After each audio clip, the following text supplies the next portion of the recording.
ready, it. man. You're ready to go. I'll text you Saturday. When about we're gonna be in town. Probably in the early afternoon. Pick up the packet. Where do you live from? That area. Yeah, I don't know where you live. So how long? Where is that? Oh, jeez. Okay. Yeah. Okay. So you're gonna come pick up your packet on.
What is going on, everybody? How are we doing? Let me get the camera working, because of course it's not working. Why would it possibly be working the first time I asked it to? That's just not how things go around here. But it's always great to be back with you guys, talking through everything. Let's talk some free agents. Boom, there we go. Now we got that homey feel of the stream, don't we? We got Chicago Bears. The season is over. The Super Bowl winner has been crowned. It was always the Chiefs.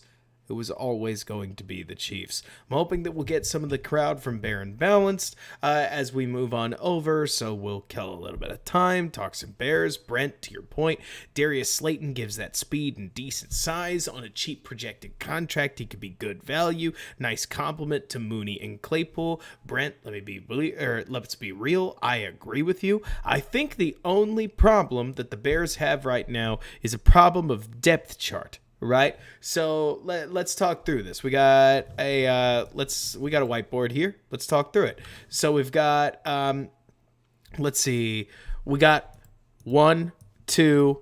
Let's just assume a 6-man depth chart, right? 4, 5, and 6. And right now 6 is ESB, but I'm gonna put him in parentheses because we don't know. That's ESB. They could cut ESB tomorrow, and that's okay. 5, we've got Velus, right? And we're going to leave him there because he's as close to a lock as you're going to get on this roster. Boring? Yes. But the Bears just spent a third-round pick on him. They're not going to pick up Darius Slayton and use a cost-controlled contract and, they're not going to pick up Darius Slayton on a cheap contract and cut a third-round pick unless they just hate Velus Jones. As 2, we've got Mooney, right? At 3, we've got Claypool. Neither of these guys are going anywhere, right? But that leaves you 2 spots. Just 2. This is going to be a trade target or a draft pick. I actually think the latter is more likely. And it's not that he'll literally be the number 1 receiver. Like if the Bears draft Josh Downs, if the Bears draft all kinds of people, that won't immediately make him the number 1. But it does probably mean that that the Bears are going to have another guy there. But 4 is going to be all kinds of people. Maybe it's Darius Slayton. Maybe it's Allen Lazard. Maybe it's Jacoby Myers. Maybe it's DJ Chark. Maybe it's, Keenan Allen. Like, it could be a lot of guys. So the only problem, per se, Brent, that I have is that, to me, I tend to think that the Bears are going to have a shot at a better fourth wide receiver than Darius Slayton, because I think Darius Slayton's fine. I think Darius Slayton's exactly the kind of guy that when you pick him to be your 5 role, that you're comfortable with it. Frankly, you're a little excited that your 5th receiver has some wide receiver 3 experience. But when he's your big free agent ad that's supposed to couch you for whatever happens at this number 1 spot, which the Bears are probably going to have to take down to the wire, I think it gets a little dicier than that. But that's just me. And J2K, while I don't disagree with you that you don't think any free agent wide receiver wants to come here until Fields starts getting more passing yards, that you can realistically see 2 wide receiver draft picks, my heart doesn't disagree, J2K, but my head says the Bears have the money. They're going to be able to woo a free agent for dollars. And not to mention, I don't know. I think that, I don't know. Long story short, J2K is, while I agree with you in theory, I also think that Fields isn't so unspectacular that he's got no draw to him, but I am mostly critiquing the rest of the league. Like, I don't know if a free agent receiver, to use a specific example, is going to go to Tennessee right now and feel any better, or Tampa Bay right now and feel any better, and these aren't exactly great free agent destinations. Like, they're literally not looking for guys, but there's plenty of situations around the league. You're not going to Washington and expecting much better. I don't even know if you're going to New York and expecting much better, because Daniel Jones did as much running as he did. It's not literally the same thing, but I tend to think you get my vibe, right? Where the Bears at this point, at this juncture, exactly like you're saying, J2K, Juju, Allen, Hardman. Well, okay, so Hardman is an interesting one, right? Because we're definitely not getting a wide receiver 1. In case we're having the same in case we're not having the same conversation, we're still just talking about a veteran that would play this spot at the 4. I also tend to think Hardman and Velus are very, very, very similar. It's not to say that they are the same, because obviously Hardman's got plenty more experience. But in terms of an underperforming, extremely athletic receiver that does a lot of gimmick plays and has the occasional deep shot that wows everybody, I tend to think that same like pseudo gadget role is shared by Hardman and Velus Jones. Now, granted, in the Chiefs offense, Velus is better described as whatever Kadarius Toney was doing, and I get that. But I tend to think that if they did sign Hardman, that he would have a similar strugglesome spot on the roster. Like, I don't think he would find his footing better in an offense that's not going to throw for 5,500 yards compared to the offense that did, and he still only got a small share of it. I mean, to use a very explicit example, J2K, I mean, Jacoby Myers, again, I would rather the Bears draft JSN, which won't happen, and I have accepted this. But if the Bears drafted Jacoby Myers, they're getting a guy with a pretty resilient 600 to 800 yards per season so far from the slot. The guy knows how to get open. He tends to catch very clear wide receiver 2 yardage, but it's been resilient. Now it's been resilient in Patriotsville, but that's had multiple quarterbacks at different times. Jacoby Myers' production has remained relatively consistent. That's a good thing. I mean, it's not as simple as sign a receiver, get his yardage to come over, but also, why can't it be? We'll watch his tape. We'll see for sure. But I don't know. I tend to think that with as much money as the Bears have, I mean, literally, J2K, if the Bears had $40 million in cap space, you're right, they're not getting a wide receiver. If they had $60 million in cap space, they're probably still not getting a receiver. If the Bears had $80 million in cap space, it's probable, but might be a relatively low budget receiver. But if the Bears get Ethan Pochich and Deron Payne and Marcus Davenport and Jamal Dean, they probably still have room for a major receiver ad without breaking the piggy bank. I mean, and that was like an all-name team. So we'll see. I agree with you, J2K. It'd be a lot of fun if the Bears drafted a bunch of receivers. But you also got to remember that the really weird part about this is that the Bears are more than likely going to add a couple of first-round picks from next year's draft, or from this year's draft, that will be in next year's draft. And I tend to think the play is going to be for Mario Addis and Marvin Mims. Whoa, Mario Addison or Marvin Harrison. Like, it wouldn't surprise me if the Bears already have sights somewhat set on penciling in a sweet number one wide receiver ad for next year. Or who knows, maybe we get blown away and somehow the Bears swing a deal for T. Higgins and ink him to a ton of money. I doubt it. But if they do, we'll break him down because I haven't studied him enough to really have an opinion. Let me quickly get a tweet out for to promote the stream that's going on, and let's see, if you guys want to, you're obviously more than welcome to. Would love to have as many people as possible. It's a late night stream, completely unadvertised, so I get it, on and off day, no less. Let's see.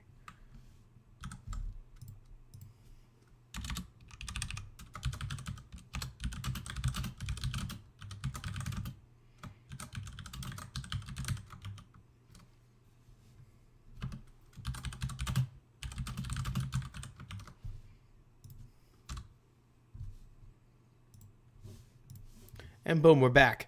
Let's see, G Station. G Station. Remind me, were you the one who asked me about this in the other stream? Because I never got to you. Double trade down, draft JSN, draft Marvin Harrison. First of all, it'd be sweet. I think you asked how likely is a double trade down, and actually, if you guys don't mind, we can go to a draft simulator, and it's not like this will help you with likeliness, but it's more that I tend to think that that it's really not crazy. Because, let's see, PFF, mock, draft simulator. Let me make sure I know what you guys are seeing. Perfect. So we'll pick the Bears. We'll go 2 rounds. It's really not that, we'll go 3 rounds because it's really not that important. Go with just standard settings. We start the draft. The big thing for me is that if the Colts come up here wanting to trade and the Bears get, so J2K, you mentioned 1 to 2, 2 to 4. 1 to 2, 2 to 4 is possible. Eric, follow me on this, okay? Whenever you guys have sat with me, there's a reason that I pretty much just do this, right? It's boring. If you really want me to, I'll throw in a 4th. Could the Bears get a future first to go with it? Well, they can keep the 4th, and then we'll throw them a round 2. Like, we could. Right? And boom, the Bears just got 3 first-round picks in 1. But I agree with you, Eric, that until that actually happens, like, we're fine. But, right, MJ50? But so, to me, G Station, let's pretend that the Bears get this and only this. First of all, already a pretty huge win. Like, if they get some change back here and there, let alone if they get, like, an extra pick or a few extra picks, like, it's, I agree with you. Just say it one more time, Eric. I agree with you that mock draft simulators are poison. But to me, the real magic is that if the Bears actually get to 4, they have a lot of sweet options. Look at this. I mean, within this case, you're looking at, if Jalen Carter falls, you can draft Jalen Carter. Oh, man. Mango, did they actually tag Payne, or is the rumor that they will tag Payne? Let me see. Now you got me looking. Deron Payne franchise tag. I mean, I'd believe either. Let's see. NFL expected to use the franchise tag. Let's see. The Athletic says they're expected to use the franchise tag. Yeah. I mean, that makes sense. I completely get it. I'm with you. Like, it's sad whenever the people use the franchise tag, but that's how it goes. If Deron Payne isn't out there, the Bears are going to have to, actually, they'll still have to sign another defensive tackle, and thankfully there are a couple out there that they could sign, but it makes a guy like throwing the bag at Draymond Jones, I don't want to say likely, but more likely, just because you have the money to do it. I mean, the Bears have to spend the money somehow. Somebody's getting this money. And maybe they throw a massive deal at like Sheldon Rankins, but I doubt it. So Harrison, the franchise tag is an option for Montgomery, but it's too much. It's like $12 million. And if you offered David Montgomery $12 million right now, he would do it. I agree with you, Eric. I tend to think that so that's the thing here. What Eric's talking about, because Eric says the Athletic did a mock with the beat writers and it gave him a little more hope of bringing in a haul. I don't feel comfortable showing you athletic content because while I do subscribe, it doesn't feel like I will cheat with the NFL. I won't cheat with other writers. Let me have this one. But when we take a look at the situation here, to get back to what you were asking, G Station, the big point is that at 4, the Bears are in the driver's seat. I mean, at this point, let's pretend the board plays out exactly like this. You've still got Stroud, you've still got Richardson, both on the board, right? Could, in theory, 7 trade with 5 or 6? Yeah, it's possible. Could 9 trade with 5 or 6? It's totally possible. Could 11 trade with 5 or 6? All of these things are possible, right? But they don't know who's coming when. Right? So the big question becomes, okay, so Chicago's on the clock, right? What if Tennessee has a deal lined up with Detroit, right? They're going to go up from 11 to 6 because it'll cost less, right? It's a cheap way to still go get your quarterback because, come on, Chicago's going to take a defender. And come on, Pete Carroll's going to take a defender. There are sweet players there, right? And then, boom, bang, like, the Titans get what they want. Well, that works in theory, but the Titans have to be wary of the idea that as they're planning this move to 6, Carolina's planning a move to 4. I mean, let's pretend, let's talk about something silly, right? Where in like right, exactly, Myrtle. What if things get even hotter? Who's to say Arizona makes a pick at 3? What if the Bears trade 1 to 4? Let's say Arizona trades 1 to, I don't know, 7, right? And so then all of a sudden you've got QB, and then there's one more on the clock and the Bears are there. It's not impossible, right? We don't know how this is going to work. I would argue with you. Okay, so full disclosure, guys. I'm a Justin Fields fan. Whoa, shocking, right? But does it surprise you as a Justin Fields fan that I'm also an Anthony Richardson fan? Like, I'm not saying he is the guy. I'm saying that if you're talking tools, like Anthony Richardson has all of the tools that Will Levis doesn't have, which isn't to say that Will Levis doesn't have tools. It's to say they have different tools. Right? So I can't help but think that with Bryce Young, let's go, let me go down a list, right? B.Y. Khalid, I'm right here. So I'm glad to be back. I don't know. You step away for a couple weeks with family stuff and you feel like you're making a return. Anyways, it's better than the 7 months, right? But so let's go Bryce Young, let's go CJ Stroud, let's go Will Levis, and let's go with Anthony Richardson. What I think, right, is that if you asked me, just based on my feel of them, I think Anthony Richardson is a B+. I think Will Levis is a B+.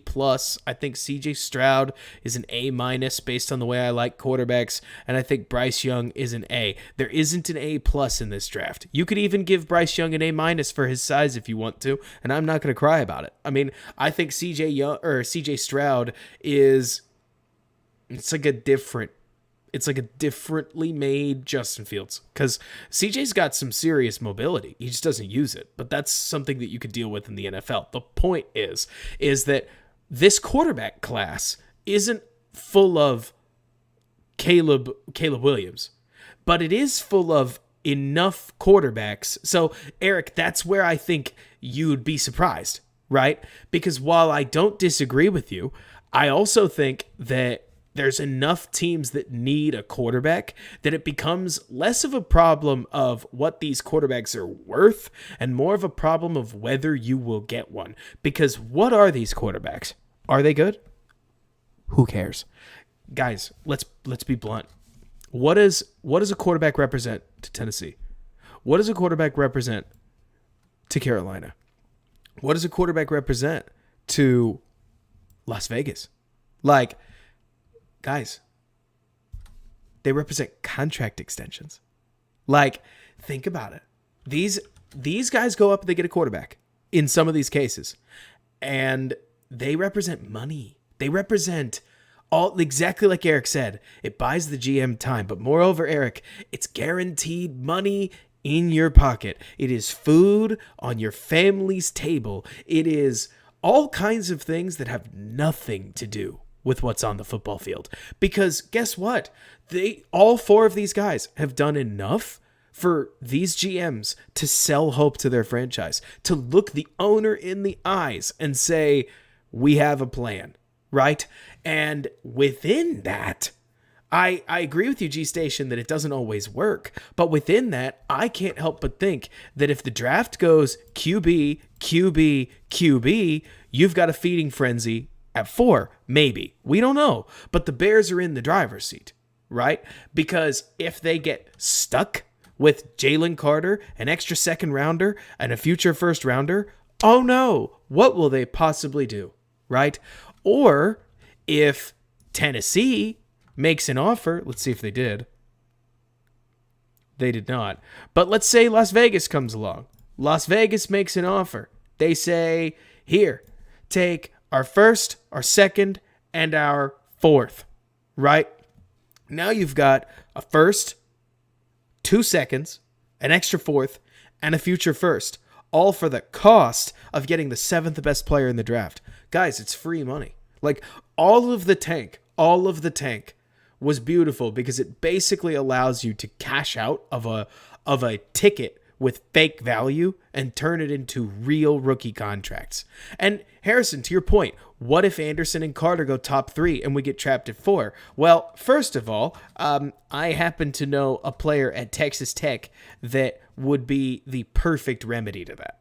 Because if the Bears got trapped at 4, and nobody wanted to make a deal, and they just hold your feet to the fire, you're going to draft Tyree Wilson. You're not going to look back. You're going to have no issues. Tyree's probably going to be a star. Like, especially in this 4-3 defense, it's very his style. Not worried about it. Between you and me, I'm not worried about it. But you probably get an option to trade down too. Like, again, if a bunch of defenders go, or like if one person, that's one quarterback. So now you're talking about, because here's the other problem. Backing up a little bit, it's about preference. I'll write that word out for us, right? It's about preference.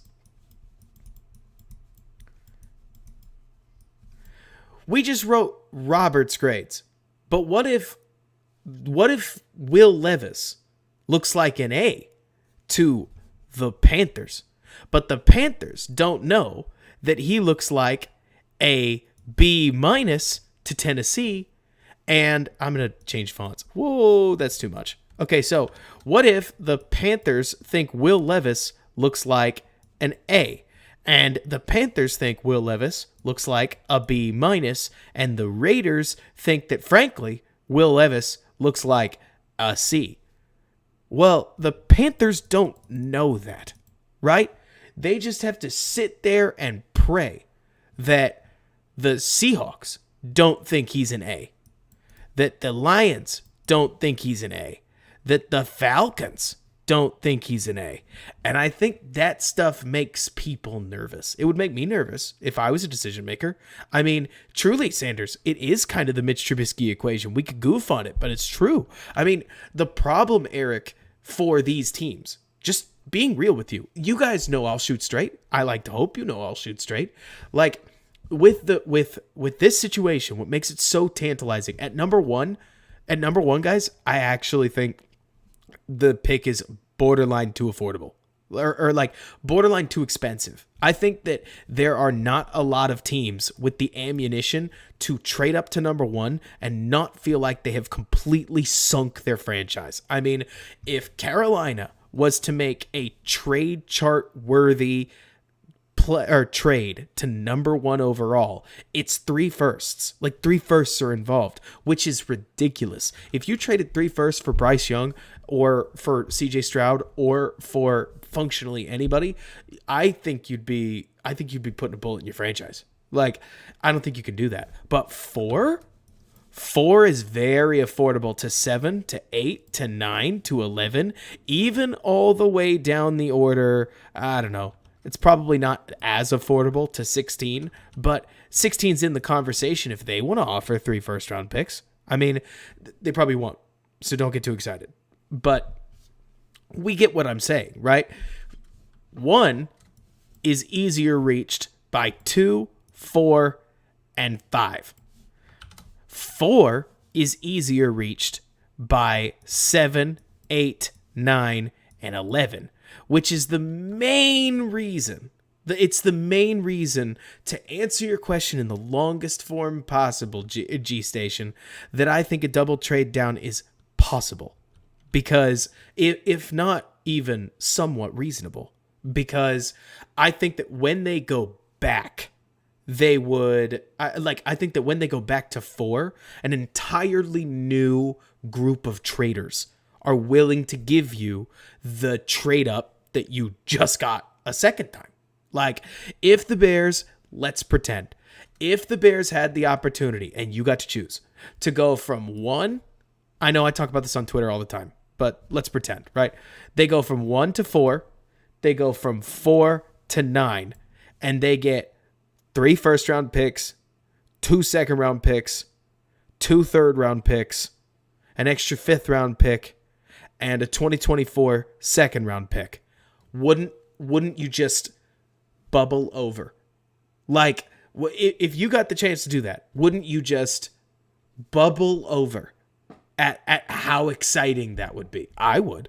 I mean, like, to me, John, as much as I love I love it. I do. I'm right there with the meme. But to me, the problem is that when I think that, and I'll get to that, Myrtle, because that's a good question. When I think of the whole 1 to 2 to 4 plan, personally, I just don't see the Colts being as invested to get up to 2 for the same price. Like, to me at least, I tend to think that the Texans are definitely not giving you 2. The Texans aren't giving you 2 and 12. I get that you can do it on the simulators. They won't. If they do, I'll take their money. But I don't think they're going to. I mean, why would they? Honestly, why would they? Why would they trade up 1 spot and give you functionally like a huge first round?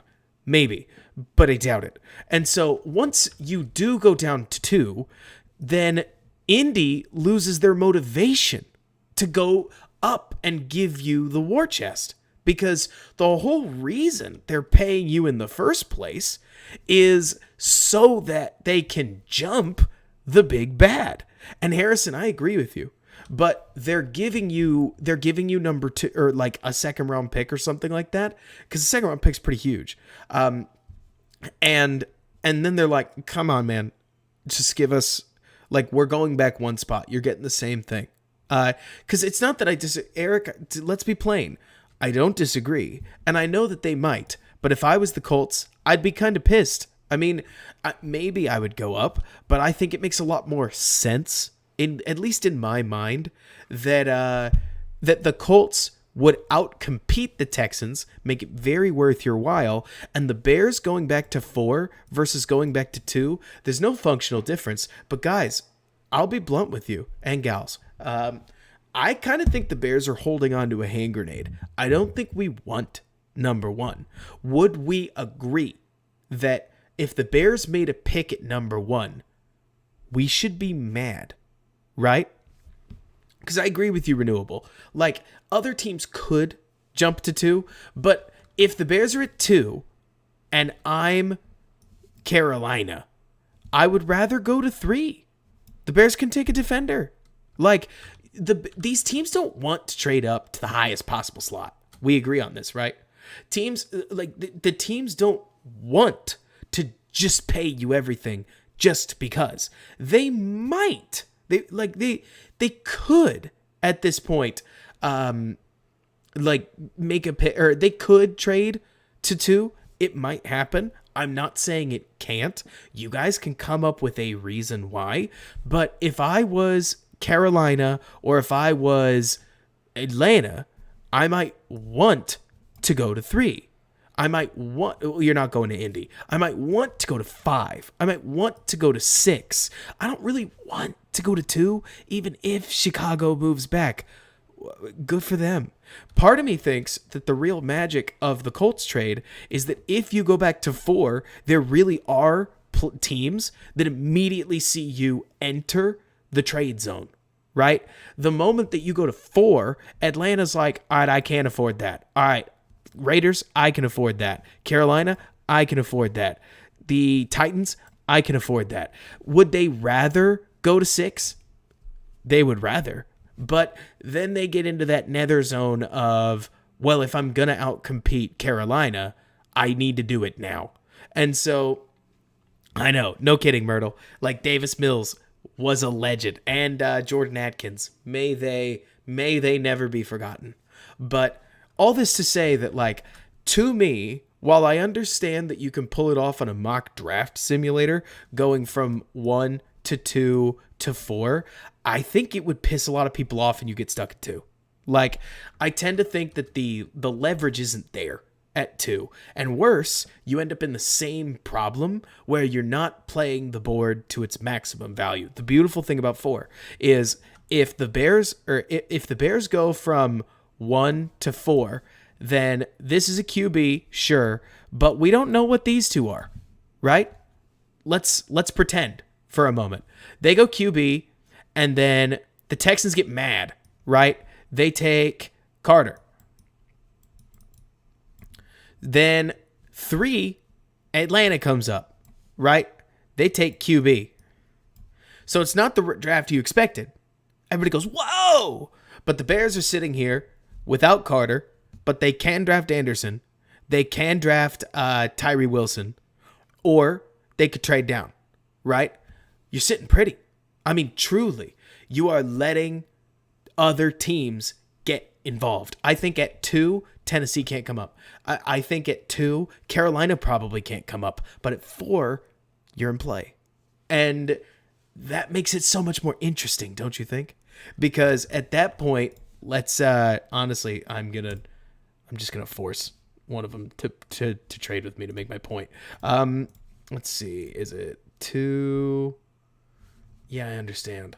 Let's see. I can't give you the interest bar. I wish I could. Like, let's say it is the Raiders that want to come up. Like, we'll play with this. You go 4, you go second round pick, you go a round 2 next year, and you're upgrading it from a round 3. Could it happen? Maybe. Pretty much any time it gives me any percentage at all, I assume that I'm near where the board is, because these trades for quarterbacks tend to involve percentage premiums, which, like, it could happen. But the point is that I want to do it. So we're going to do it.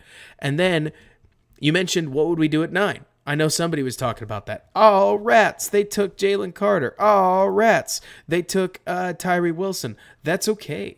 I mean, the Bears could reasonably, at this point, you're right, Eric. I mean, you could sell it for cheaper. You could take a 90% discount. It's not unthinkable. It's more that, in my opinion, Eric, okay, let's put it this way.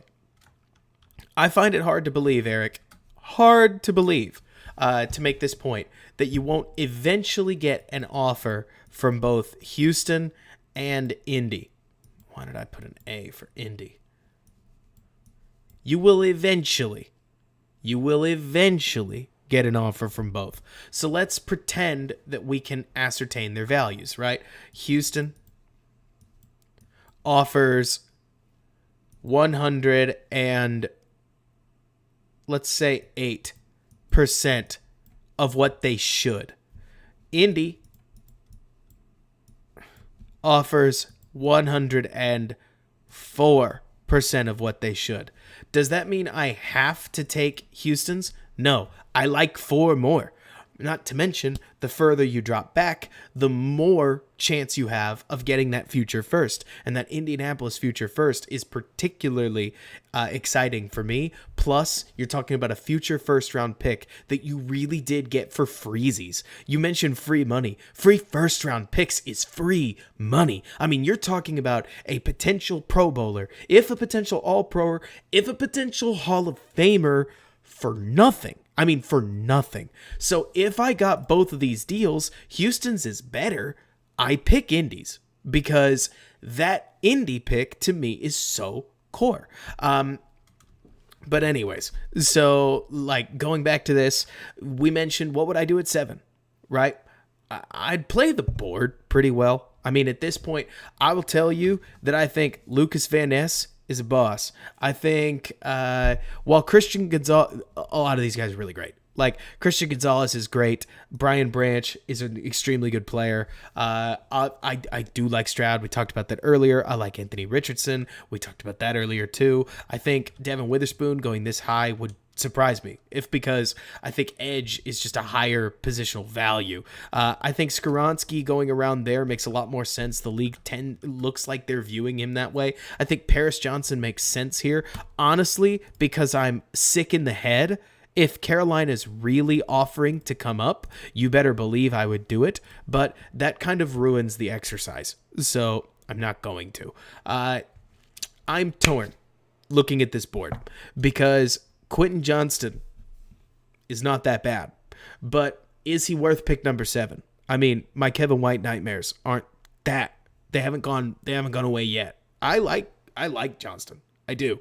But I think I would go with either Van Ness or Johnston or Van Ness or Johnson, because to me, at least, there is, let's see. No, their team wants to trade up. Well, Renewable, they did. And Khalid, you're right. But let's be clear. Guys, I said a double trade up is reasonable. You know, a double trade up in the top 10 has never been done before. A triple trade down won't happen. You get 2. There's no way. We agree, right? There's just no way that the Bears would actually trade 3 times. And so while I'm here for it on the simulators, I can't do it. And then let's see. Oh, J2K, you mentioned Paris seems like a good fit. If we take him and we signed an RT, would I bench Braxton? All right, J2K, I hate saying this because it always makes me sound like a hater. I probably would. I mean, if we drafted Paris Johnson, that would be me in the war room, comfortable benching Braxton Jones and saying, if Braxton Jones is my swing tackle, we're doing well for ourselves. Because, like you said, we're going to throw free agent money at a right tackle. It's a matter of which one. And I agree with you, G Station. Like, I do. But we got to make a pick here. And so I would probably lean Van Ness. Or Andrew, you asked earlier, how did Van Ness jump so high on the board? He should have been. Like, that's the better way to put this. And Andrew, as we start to release building the board content, which right now we're in the phase where we just have to basically get guys on the board so that we can start showing how the draft board moves. Because that's the whole fun of the project, but we need initial grades. And honestly, it feels like time is closing in on us, which is wild because it's only February. I digress. The point is that Van Ness always had Van Ness always had the juice. Van Ness is like, he's big. He plays the position well. There's not that many defensive ends. Let me remind myself. Lucas Van Ness. Let's see. He's 6'5", 275, right? So he's in that like 4-3 defensive end mold. That Tyree Wilson.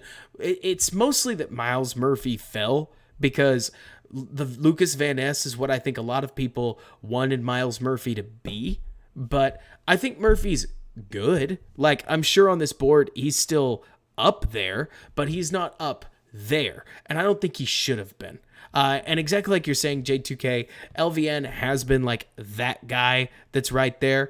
I think Van Ness is a better defensive end than Murphy. I don't think Murphy's bad. I think if the Bears let's go hard, let's go crazy. You know what? I said we weren't going to do it. We've talked enough about it. We talked about Paris Johnson. We talked to Quentin Johnston. I want. Let me be blank. Like I want to get that number one wide receiver. I like Johnston. I don't think the Bears are in position to take a risky player. Like I just don't like that idea, because unless the Bears have absolutely killed it in free agency and they've added a right tackle and a left tackle and a whole lot of things that go with it that make you feel that much better about taking a wide receiver one, even then, like, how confident are you that he's even gonna be that dude? I love JSN, but I can't take him at like 8. Right? But John, here's the difference. Because if you traded down, I'm doing this for kicks. If you traded down to 17 and Miles Murphy, or 16, and Miles Murphy's down there, then this is much more acceptable. Like you talked about, damn good run defender, okay pass rusher. But at 16, that's okay. And it's different than Leonard Floyd, who we traded up for at 9. Like, it's hilarious because, I mean, that's the complication here. And at 16, I would probably take JSN, because I'm obsessed. But that's, I honestly, looking at this just very forward. Okay, so I'm not a huge Addison guy. I probably need to watch more Addison tape, especially the Pittsburgh tape, which I think it was you, J2K, that mentioned his Pittsburgh tape was better. But Broderick Jones, very good player. Very good player. Miles Murphy, very good player. Jackson Smith-Jigba, one of my draft crushes that I fight for on this channel a lot. So you got options. I mean, through the whole top 20, you got options. I get that there are a lot of people that want to see a top 10 player. I don't blame them. I also think that the meat and potatoes of this draft is the whole top 20. And after that, I think it falls off a little further. Fight me renewable. You definitely don't need, you don't need a CB at that point. Let's see. How do I feel about JSN telling Steve Smith that he's not just a slot? Preston, I would dispute him a little bit, but I think it's mostly like the way Smith said it, right? I mean, you got to remember, guys, as crazy as it is, Jackson Smith-Jigba, okay, so Garrett Wilson sat down and somebody asked him about Jackson Smith-Jigba recently and said, what do you think about him? And Garrett Wilson was like, yeah, he's better than I am. Again, he said it a second time. I mean, that's crazy to me. I'll tell you, J2K, in my opinion, when I look at Devontae Smith and Jordan Addison, I do see somewhat different players. I am salivating over guys with size for the most part. So Addison's small stature keeps throwing me off. It shouldn't. I mean, smarter people than me really love Addison, and I should just take my cue. You know what I'm saying?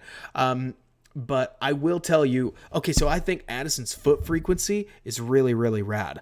I wonder how Addison's going to handle guys that are more physical than he is, which is a lot of people. But also, Jordan Addison's foot frequency is crazy. I mean, he can make cuts that a lot of people can't because he takes 2 steps in the time it takes for overwhelming majority of people to take 1. And so there's a lot of breaks that you can make, a lot of quick footwork that he can deploy that basically makes him look like Tariq Cohen, more or less.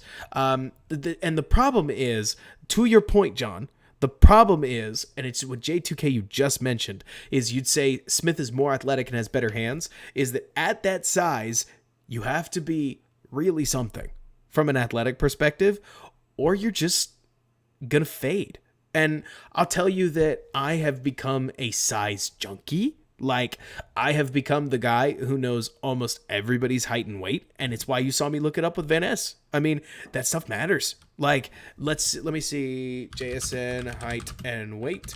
He was one of the first people I watched, so I forgot to memorize it. 210. Like, 6'1", 210 is a, frankly, standard successful NFL. Successful NFL player. I'll tell you, I know this isn't fair, J2K. For some reason, my brain keeps going back to Corey Coleman for Jordan Addison. I can't explain it because I didn't even scout Coleman. I was a Baylor student who just watched him play, right? And within that, I sit here and I look and I say, why didn't Coleman work, right? And let me remind myself, how much did Corey Coleman weigh? Corey Coleman, height and weight. Oh, look. I had no idea he was literally 185, but he is. Let me see. And then Jordan Addison is 6'0", 174. So he's lighter. I mean, it's not to say that he won't be able to play. I mean, this is a similar conversation to Devontae Smith can't play. It's more to say that you have to be really, really, really, really good. And J2K, you make it sound like we're actually kind of agreeing, where I think Addison will be a good receiver in the NFL, but people are starting to make him the wide receiver 1. And I'm like, whoa. And that's the problem, J2K, right? You mentioned Downs not being on my radar. The problem here is that we're at pick 16. Like, once we get almost any lower, you can take an outlier pick, understanding you have a decent idea of how to use them, right? So Downs at 35. Downs at, for me, it's probably closer to 45. For me, it's probably closer to 50. But he's definitely on the radar. He just can't be on the radar here. Does that make sense? And STC, do I think Will Anderson might be too light? I'll tell you, I think Will Anderson was born to play in a 3-4 outside linebacker role. I think he's been practicing for a 3-4 outside linebacker role his entire life. I think the idea that the Bears would take this guy who is a pure specialist outside linebacker is just as ridiculous as the idea that people would that a team needing a 3-4 outside linebacker would be drafting Tyree Wilson, though actually that may happen. Exactly, Censored. It's like, Will Anderson, I know everybody keeps saying, if Will Anderson can't fit in your defense, then I don't know what your defense is. And I sit here and I'm like, it's not that simple. I mean, you have an alien in Tyree Wilson. You've got an extremely good defensive end in Lucas Van Ness. You've got options. You've got one of the potential, like, dreamboat motors in Jalen Carter out there playing 3-tech for you. Because I'll tell you what, John, the more of his tape I watch, the more I salivate. I know the analytics aren't there, but it's just like, oh. Like, I mean, I don't know. It just gets complicated. It all gets complicated. And so, well, like, I don't think it's as easy as you have to take Anderson. I think somebody else will want Anderson more than you will, and that's okay. And so, I don't know. I'm not sweating it too much. I don't think the Bears are going to be in position to take Anderson anyways, because if they do take Anderson, they probably took him in the top 5, and they should be trading or taking Carter. I mean, I know, John, that you are as avowed a Jalen Carter hater as it gets. And I think you and I can both come to an agreement. Jalen Carter at 4 makes 1,000% more sense. And if Jalen Carter showed up in Chicago and was just okay, and you got a second round pick, and that second round pick was Julius Brents, and Julius Brents became a top 10 corner in the NFL, and the future first round pick became Marvin Harrison, and he became a Hall of Famer, that you'd get over it. I would. I mean, obviously that's some serious if, but to me, the biggest problem right now with both Carter and Anderson, which is ridiculous, that this is my problem, is that the Bears are not in position to be one player away from fixing any of their problems. I mean, I would argue they're barely 4 players away from fixing all of their problems, but they're definitely not 1 player away from fixing all of their problems. So within that mold, I personally think that the Bears have to trade down once. Ideally, I would love them to trade down twice because I'm crazy.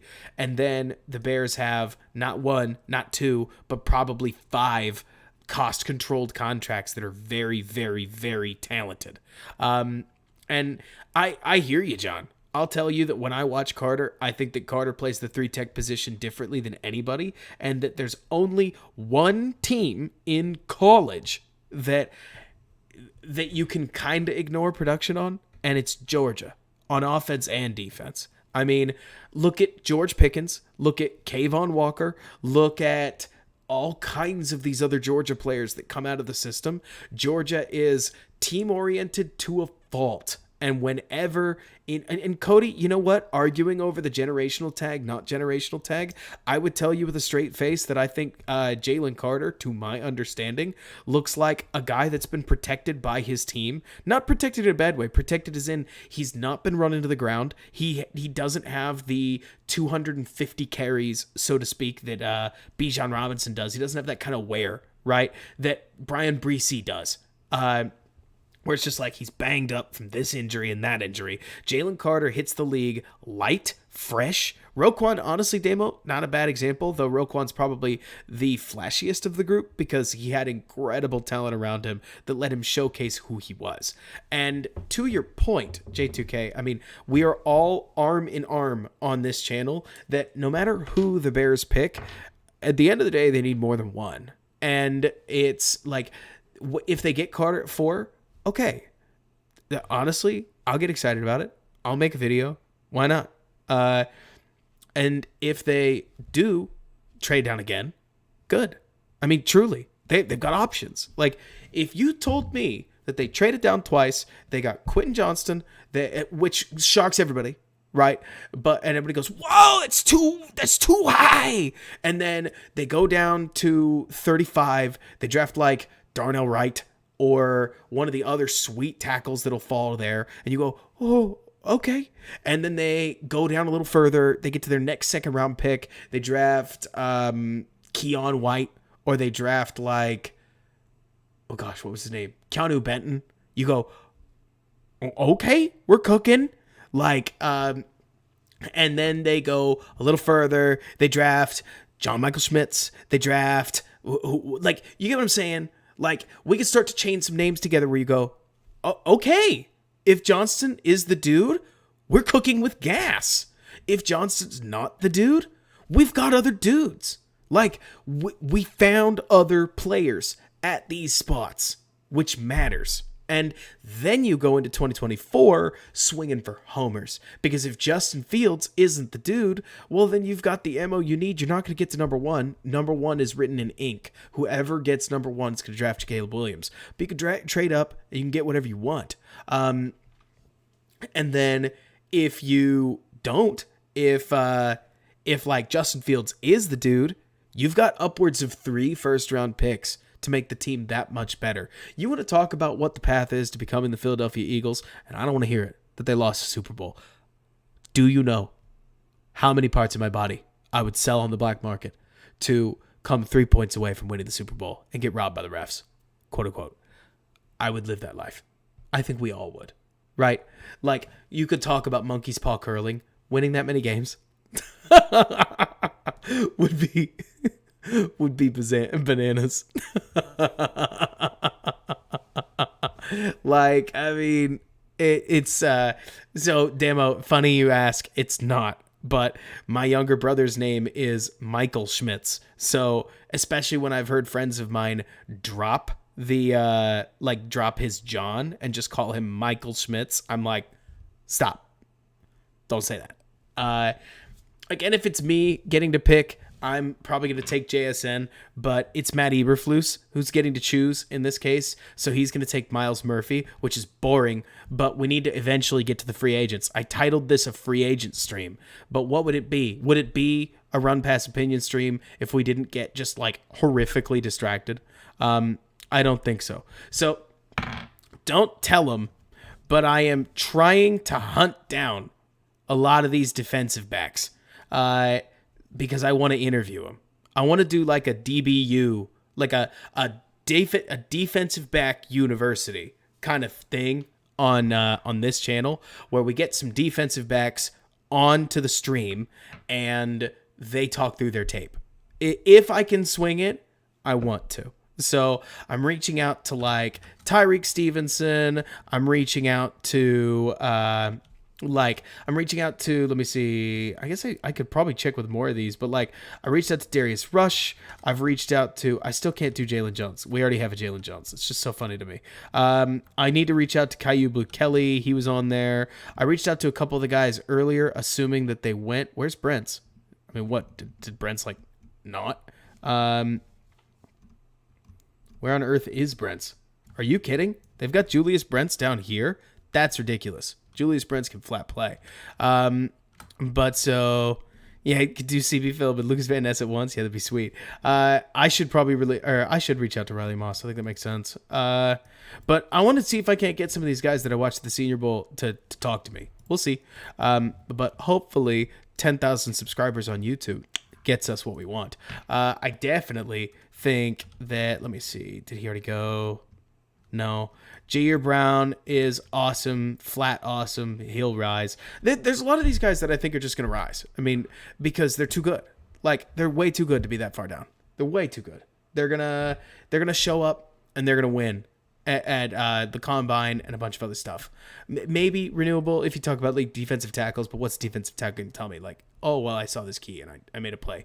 Part of the reason I want to do DB is because I think DB's not understood well. Right?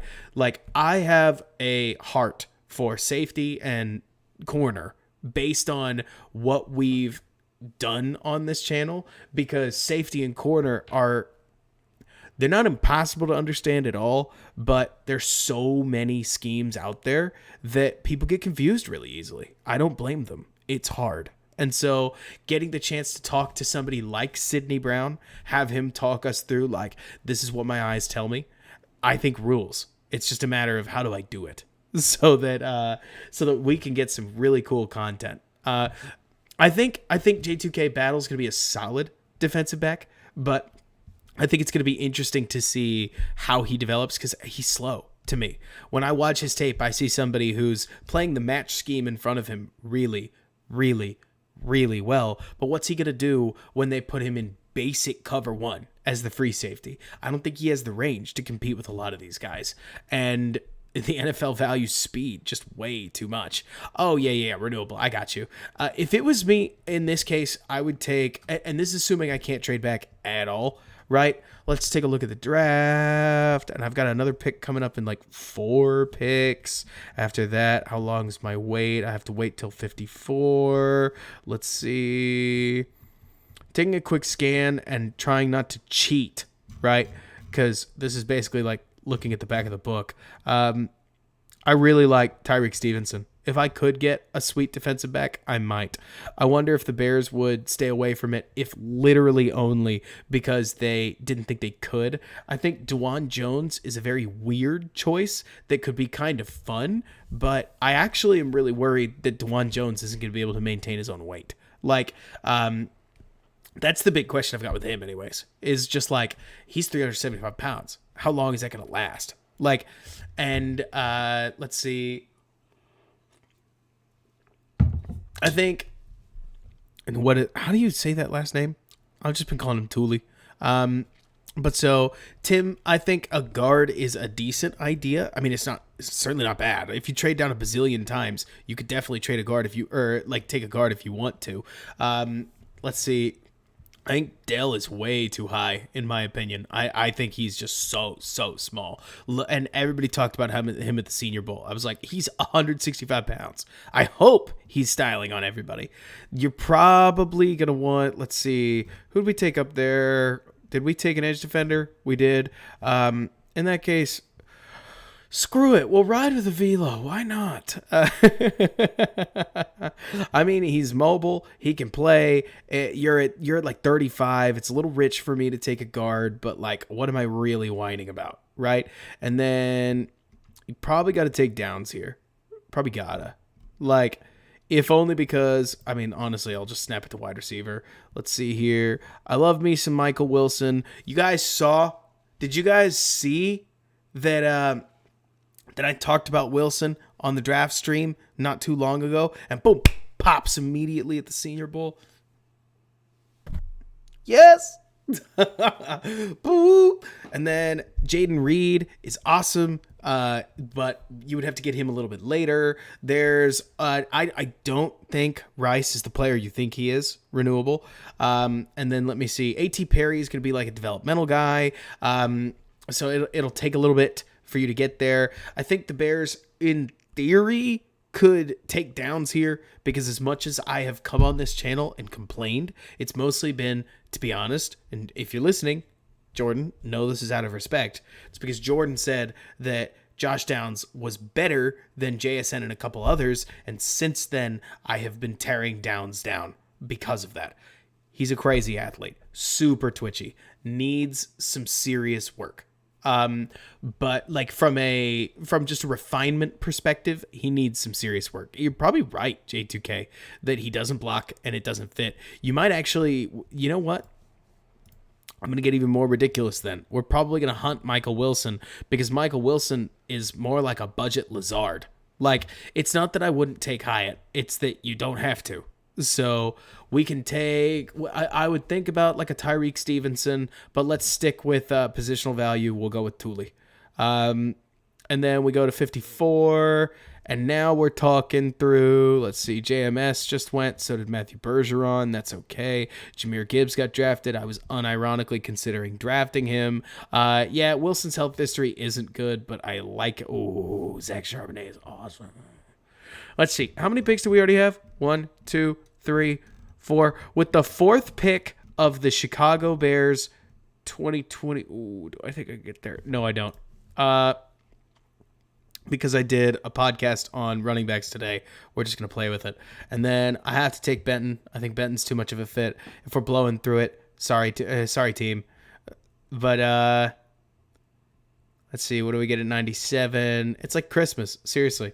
You're just like walking through and you're like, what are you going to bring me? And so then, let's see here. I mean, if we really could get like Cedric Tillman, I didn't love Cedric Tillman when people talked about him in the second, but if we're at like the late 3, Cedric Tillman rules. A.T. Perry is another decent option, Cody. I haven't watched some of these receivers. Like, let's see. Somebody said Sanders.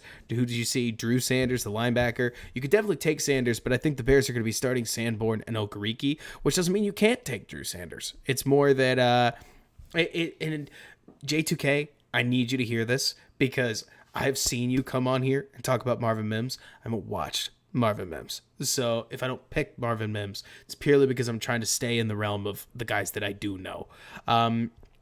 I'll tell you that if you guys wanted to take A.T. Perry, we can, because the Bears at this point are like, what is this? The Bears at this point are just taking a receiver because they missed on it. It's the Valus thing, but it's better, right? We could take Perry, because at the end of the day, we got to get to some free agents at this point. Spears is good, Cody, but if you didn't see me sneak him in there, I already took Zach Charbonnet, because Charbonnet rules. I mean, he is great, and he fits the Bears system really, really, really well. I mean, if we're talking in the 3rd round, or in the first 3 rounds alone, the Bears come away with this, I feel really, really good. And look, there are a million ways to win. I hate doing this competitive mock draft thing that I've seen a lot of people doing, like where Keon White is a ball of clay and he's awesome.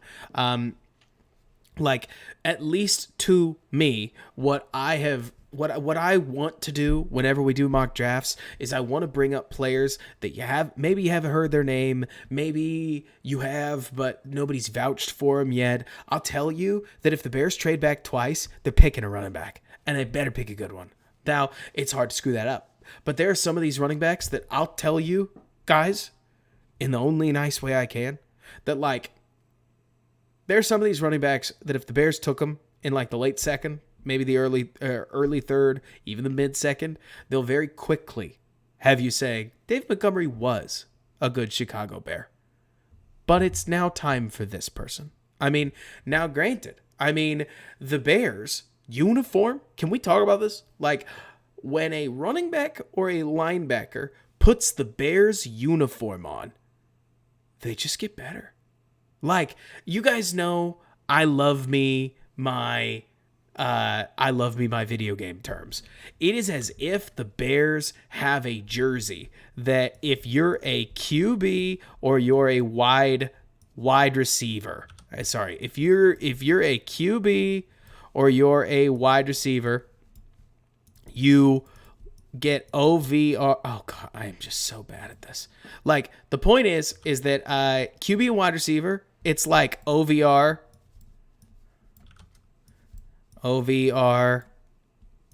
-5. But then, and that's QB, wide receiver. Finally wrote it right. But then, I swear, the Chicago Bears uniform, if you put that thing on as a running back or a linebacker, it's like overall like +7. I mean, do you guys really think, let's just talk about it, right?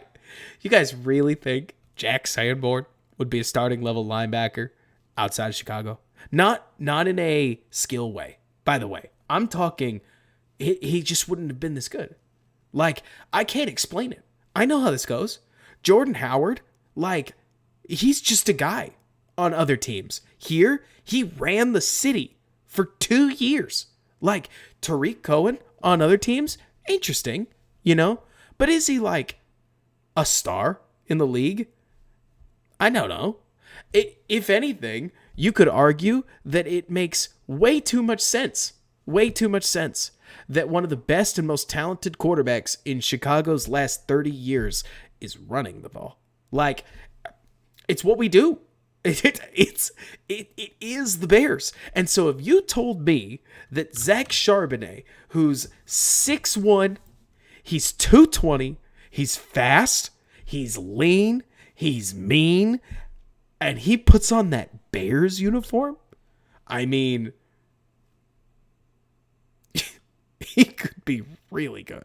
Like, it's so silly. I mean, J2K, are we fixing something that isn't broken? I mean, possible. Like, if anything, I would argue you're adding a weapon. That's the argument that I would make, right? You're trying at that point to add a weapon, where you get a really, really good player because you've got a little bit easier access to a really, really good player than, or in that like late second round. Again, this is assuming you trade down a bunch, and you'll notice like within this, so you say that's censored, but you got to remember that the way we did it is the way this works, where you took him in the second round, but you took him as your fourth pick. So if you trade down like crazy, then you end up in a position where you got a little bit more, I think you've got all kinds of wiggle room if this is the direction you wanted to go. Now, I think, J2K, you mentioned one of my favorite players. I love Eric Gray, maybe more than I should. And I'm not forgetting about Herbert, J2K. I think Herbert is a really strong spellback. Like, in my opinion, I think the more I've watched Khalil Herbert, the more I actually don't think he's ready for a feature role. I want him to be, but the problem is that Herbert is not natural getting out of the backfield, like when he's going out for a passing route. He's not natural catching the ball. He fights it. He's not natural when it comes to blocking. So if you throw the ball with Herbert is a complete liability. I mean, I would love for that not to be the case, because when Herbert is given the ball, he's as good or better than Nick Chubb, which is saying something. I mean, Khalil Herbert is a flat special runner. He's just so dreadful in the passing game that if he, like the whole passing game, Jahmyr Gibbs is not a good pass blocker, but he's so good as an outlet route that if you get pressured, you throw it to Jahmyr Gibbs and he makes whoever pressured you pay. And that's okay. We live with that. It's the Tariq Cohen style. Do you always need to stick the blitzer? Depends. But if you could just cut block him, you'll live. You'll move along. The problem becomes when you're good at neither.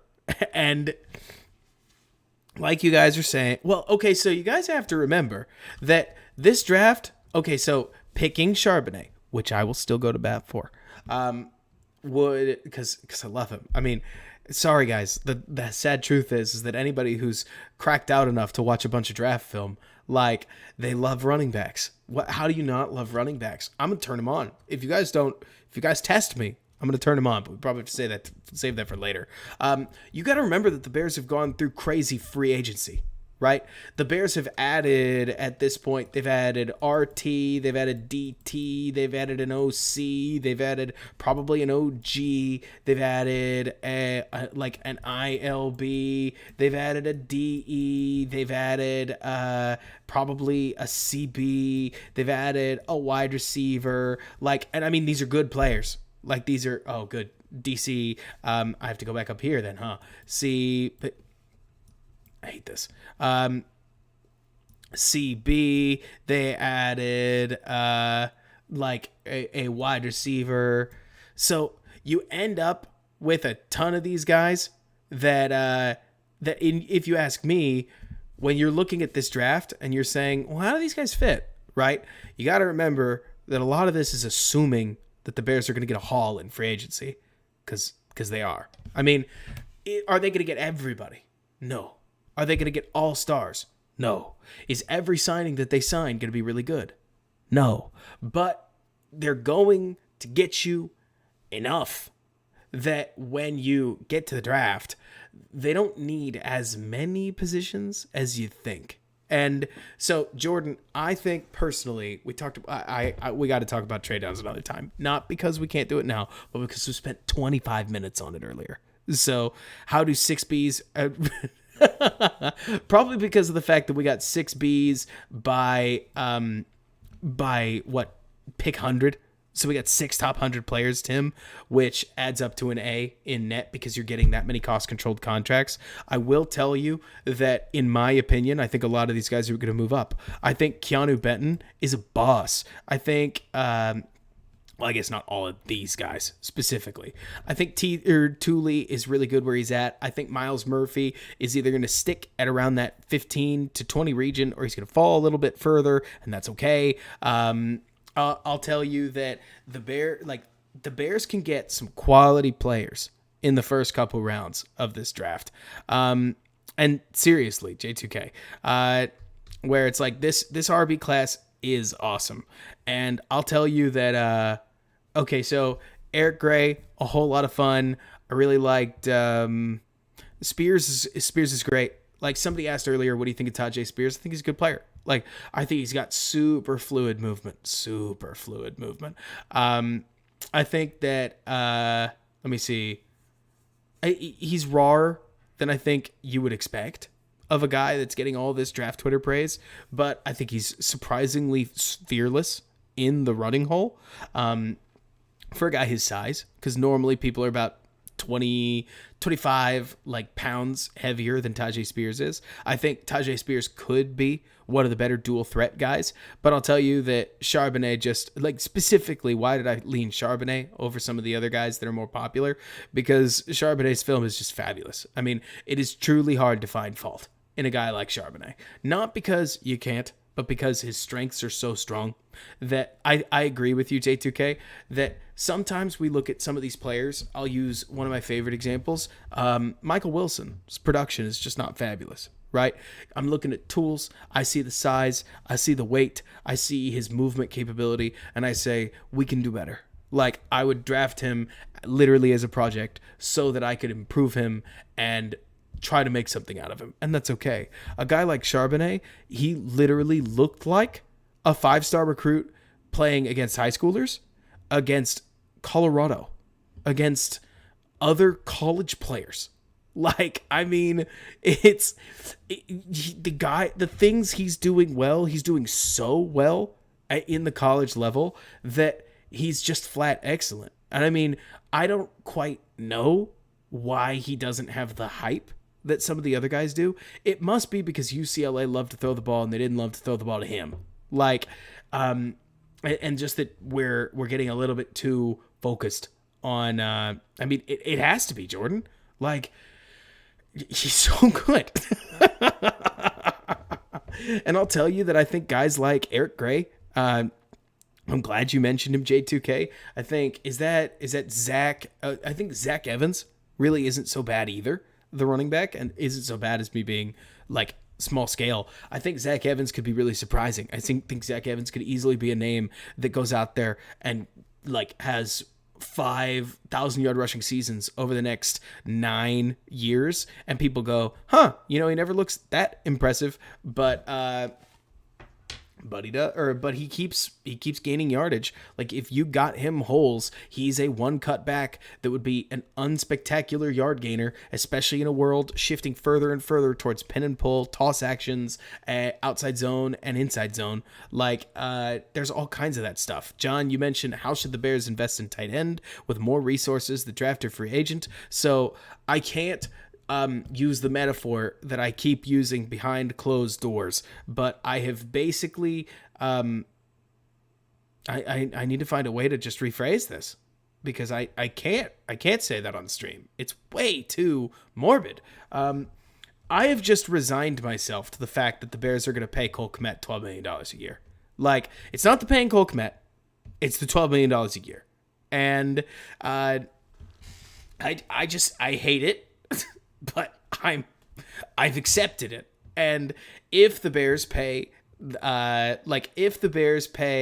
Cole Kmet $12 million a year, I just don't think they're going to draft a tight end.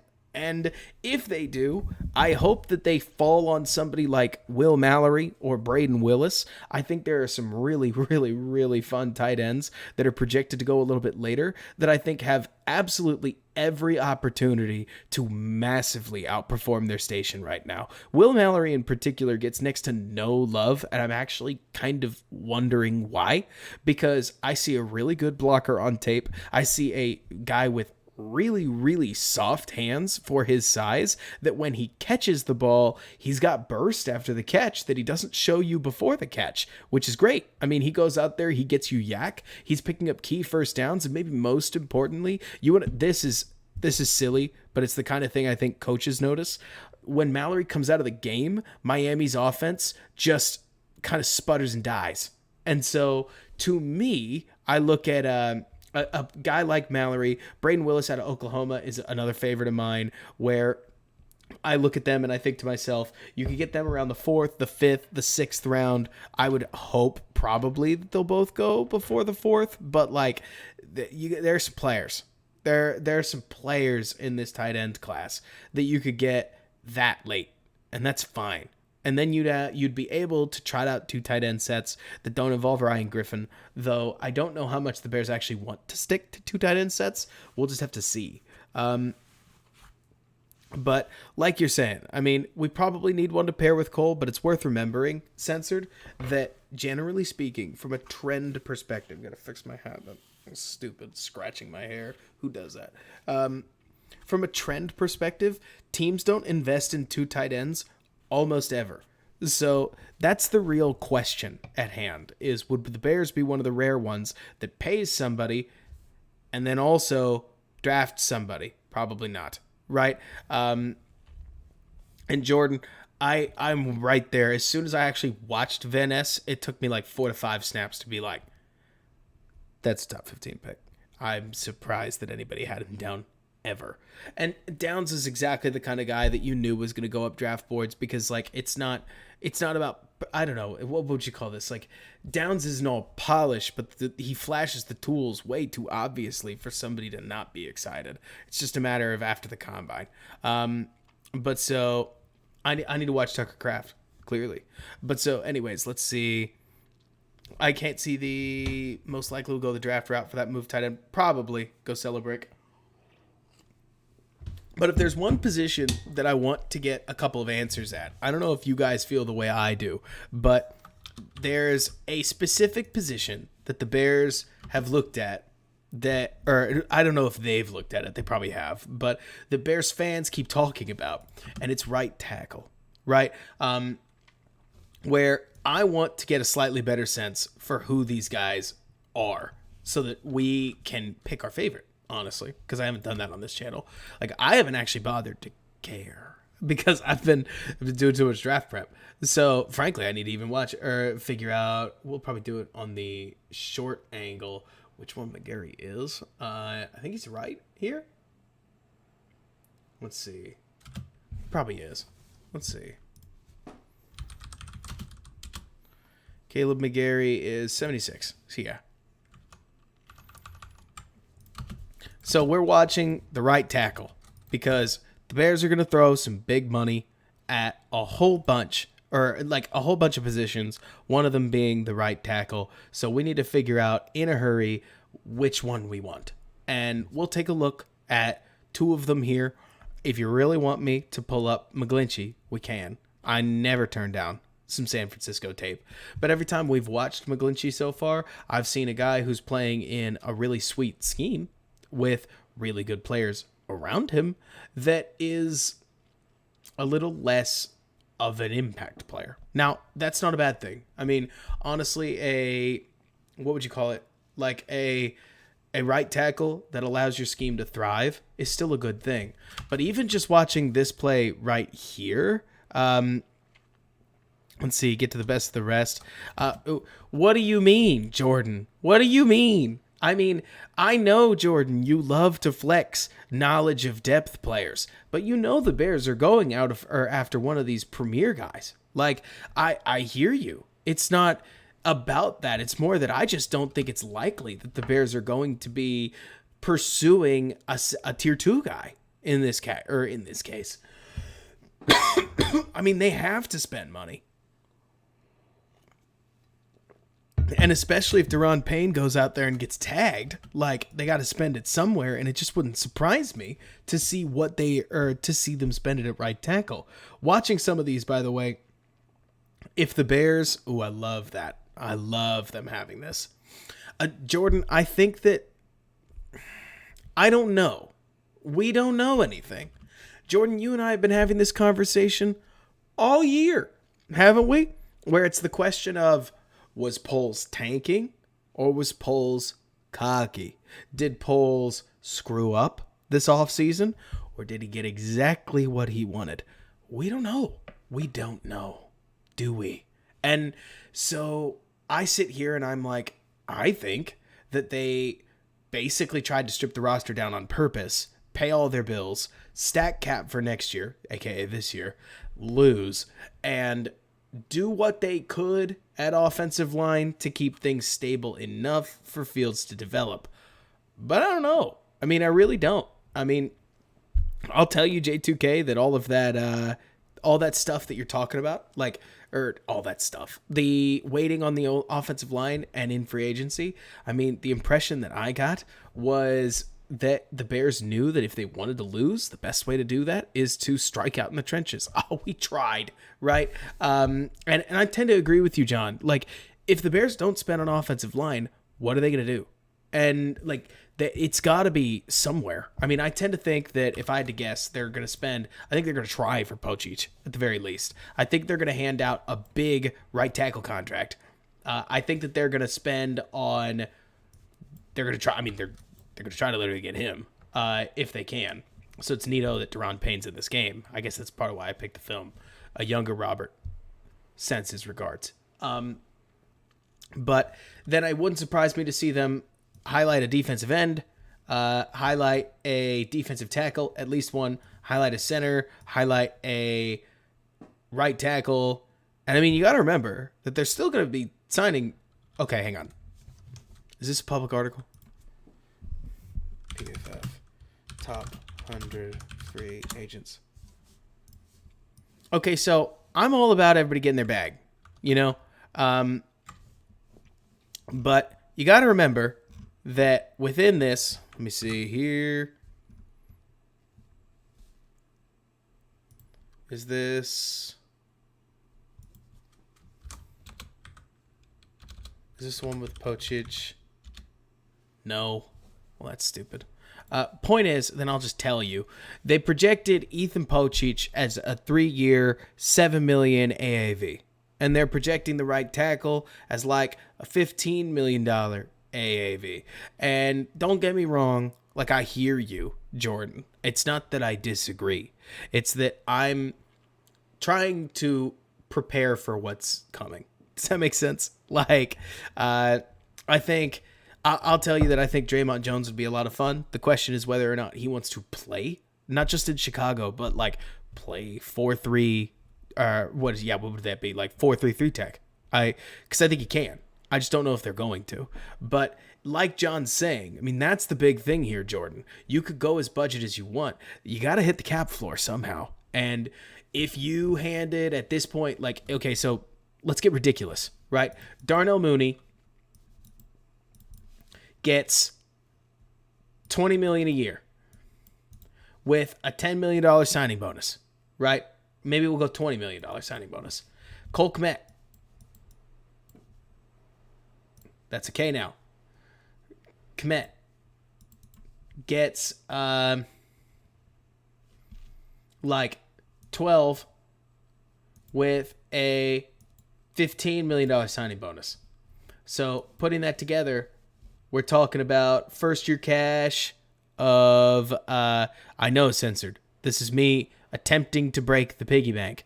So we're talking about like, what would that be, like 32? Then after some of the guarantees, honestly, a lot of this stuff depends on how expensive like some of the first year guarantees are. But the point is that if you add this, you're going to get up to, what is that? 45. You probably don't extend Jalen Johnson, 52. So that's like 67. So then if you add McGarry's $30 million and you add Pochic's $10 million, now we're at 107. We've got like 50 million to go. Oh man, I'm getting killed by the stream here.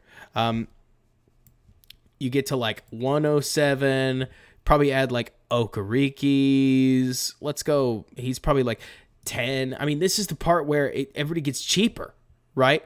And I agree with you, JJ, or like Haplo, that Jalen Johnson's like the only good one we have. But it's also worth remembering that Jalen Johnson is hurt all the time, and so I just don't know what the Bears are gonna do.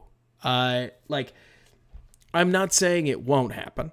I'm saying we don't know it will. And they frankly may ask him to play out his contract year now that he just missed the season.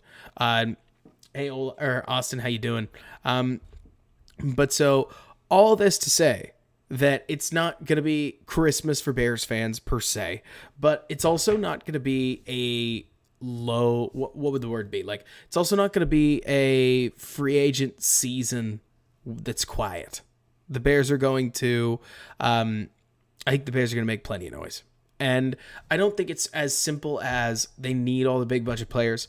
I personally think that Deron Payne, for instance, gets you more than Draymond Jones. And I don't know. The problem is that two football players are always sweet. But if you told me that the Bears spent big on some free agents that came in and made noise, I don't care that much for McGarry. I mean, we need to keep watching. Looks athletic, right? But like Payne, to me, the nice piece is that if Payne gets stuck at one technique because of a formation shift, because you got to remember, guys, like we make everything about like 3 tech and 1 tech. Look at where Payne is right now. Like, for those who don't know, this is 1, this is 2, this is 3 tech. Like, so why is Payne at 3 tech? It's because the motion that Arthur Smith brought bumped the front from where they were to where they are. Motion came in, everybody bumped over a little bit, and now Payne's playing 3 tech. Because as much as we would make it out, like the Bears are going to pick their 1 tech, and then they're going to pick their 3 tech, they're going to get 2 guys that go both. Like, you have to do both. And so within that, I think that you've got to prepare for players that have the inside versatility to play both well. And I'll tell you that when Deron Payne's on his game, he's a beast. Like, he is that Akeem Hicks type guy that's able to soak 2 gaps reliably in the run game while still generating pass rush. But I'm picking out a free agent that I like that just had a career year. Like, I can't say for sure that he'll do that again. I can tell you that my hope would be, with trade downs and picking up first-round picks, that the Bears would supplement an expensive free agent class with a ton of cheap rookie contracts, and that's possible. Like, the Eagles have shown us the blueprint of how to do it. So it's not out of the question. It's just a matter of whether the Poles has the cojones to handle it. But let's focus on the free agents. People come here for the free agents. Let's focus on the free agents. Remember, we're watching this right tackle. So let's see how this goes.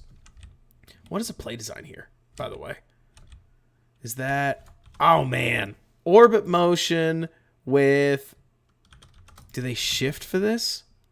No. They just go I formation, read option pull. That's sweet.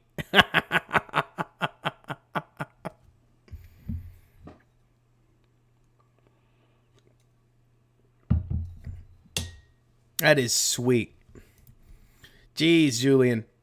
You and others make me feel you and others make me feel crazy, where you take 3 weeks off and you get a he's back. You take 1 week off, you get a he's back in some of these cases. What has the reaction been when I just go AWOL for like months at a time? Honestly, J2K though, I think so. Especially because Keanu works at it. Let's see. Jordan, watching this guy, it doesn't surprise me at all. I mean, I can't wait for them to actually drop back a couple times so we can watch it. But it doesn't surprise me at all that Caleb McGarry would be exactly the kind of guy who plays high enough and violent enough to really shine in the run game. And then you rush passer at him, and his form just isn't there. I mean, he looks like the kind of guy that's more out playing football to fight you than out playing offensive line like that. I mean, I understand it's just a cut block, but like, look at this. Look at the viciousness in Caleb McGarry's cut block here. I mean, you could tell the part of the game that he likes, if that makes sense. I mean, really deep in there, too. Blows up those ankles. Has he been bad in the run game, too? I mean, somebody this athletic, I'm legitimately surprised that he would functionally ever be bad in the run game. But then again, I guess before they were doing so much outside stuff, I could see it. I really could. I don't know. It's not like I'm about to defend his usage. It's more like I can understand, yeah, look at that. What kind of oversets to the right. Tries to get a strong hand on him, but he's going to get away with a little bit of a holdsy-woldsy. And that's fine. I don't know. Not our player. I tend to have an inkling. Just 100% a flat inkling that if he gets out of Jacksonville, Juwan Taylor makes a little more sense to me. But I'm not like that tied to it. I think I just don't want to say McGlinchey. Like, I think I just really don't want it to be McGlinchey because McGlinchey is so boring and has injury problems to me, which is not to say it has to be McGarry. We're starting with McGarry because I've heard his name a lot and I hadn't actually bothered to watch his film.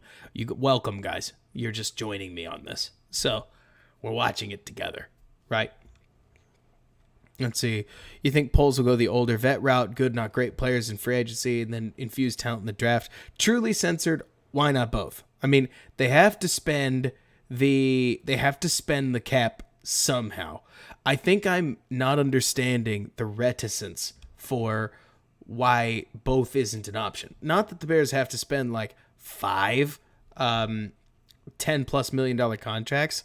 It's like I tend to think that the Bears are, with the big money deals, going to be hunting players that are slightly on the younger side. I mean, like, Pochich isn't crazy young, but he's younger, right?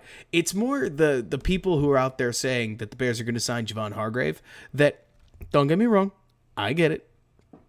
Javon Hargrave is a very good player. But I also don't think that Hargrave makes as much sense for who the Bears are right now, because the Bears want... I hope I'm not breaking bad news. 2023 needs to be better than it was this year. No doubt. 2023 is still not the year that the Bears are pushing to compete. It's effectively the year that they are assembling the team for the first time, and then they will all grow together. The rookies that they draft will grow. The rookies they drafted last year will take a step forward.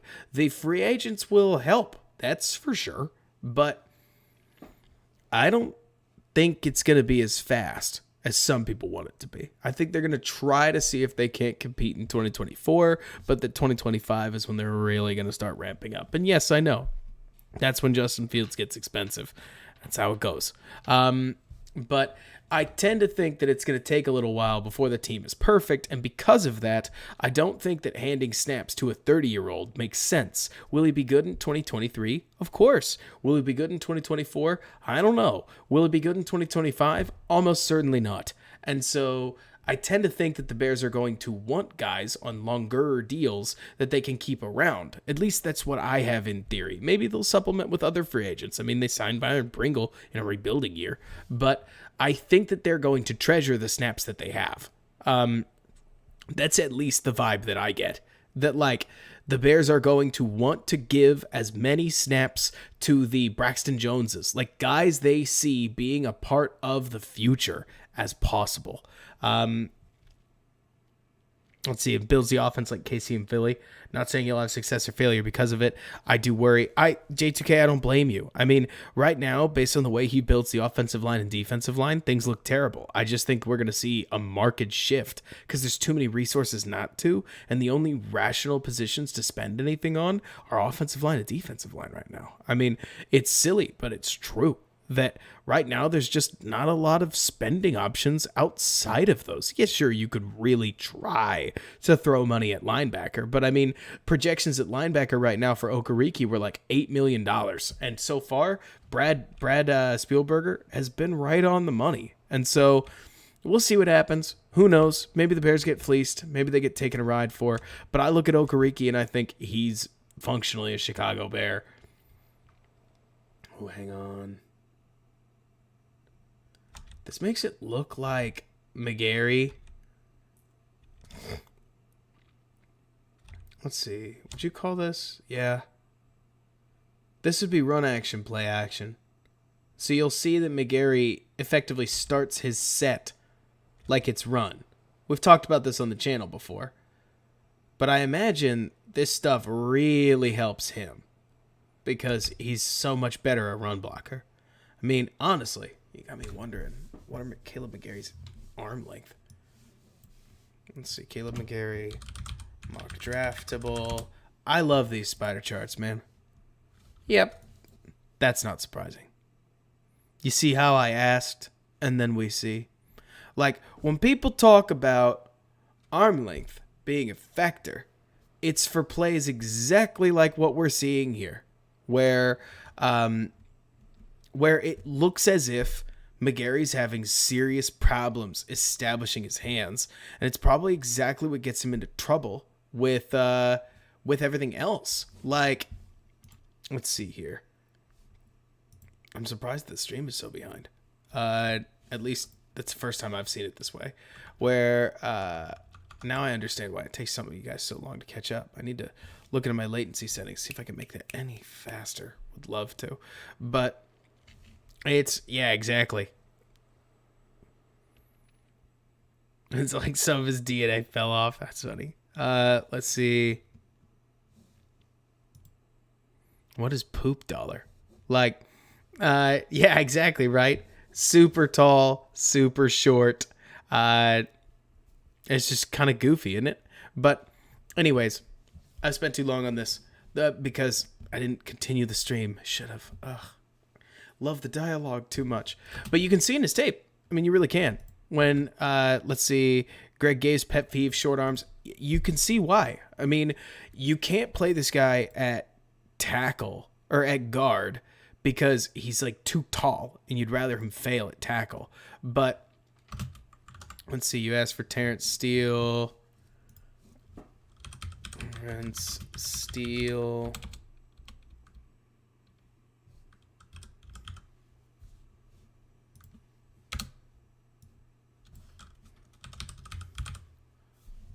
There we go. Texas Tech. Look at them arms. There we go. He's a 2020 class. Who's he playing for now?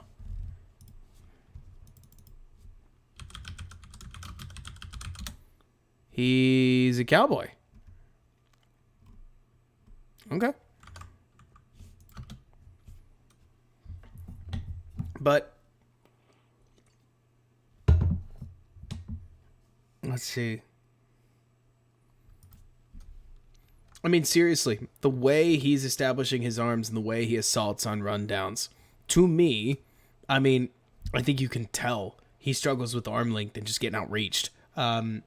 Especially when it comes to pass protection. That's one of the biggest problems that a lot of guys have. At least, I'll tell you, nothing taught me more about arm length than watching DeJuan Jones, who is the extreme version in the opposite side in this year's draft class. I mean, I know it's corny and everybody wants to talk about DeJuan Jones, but I really watch him and you can tell just how important first contact is within the game of football, where when DeJuan Jones can slap you in the face before you've touched him on the shoulder, he can just do a lot of things. He can miss with his hands and has the time to reestablish his hands because he's outreaching you by almost a whole foot in some cases. And so guys like Caleb McGarry here, when they go to try to to pass set, basically, what are they going to do? I mean, McGarry has to come out and fight you, or he's never going to reach you. And somebody with longer arms than him will literally run around him. I mean, I'm not saying he can't fit here, but if I had to guess, that arm length will literally keep him out of Chicago. I mean, we saw the scouting video, right? We all saw the Chicago Bears scouting complex video.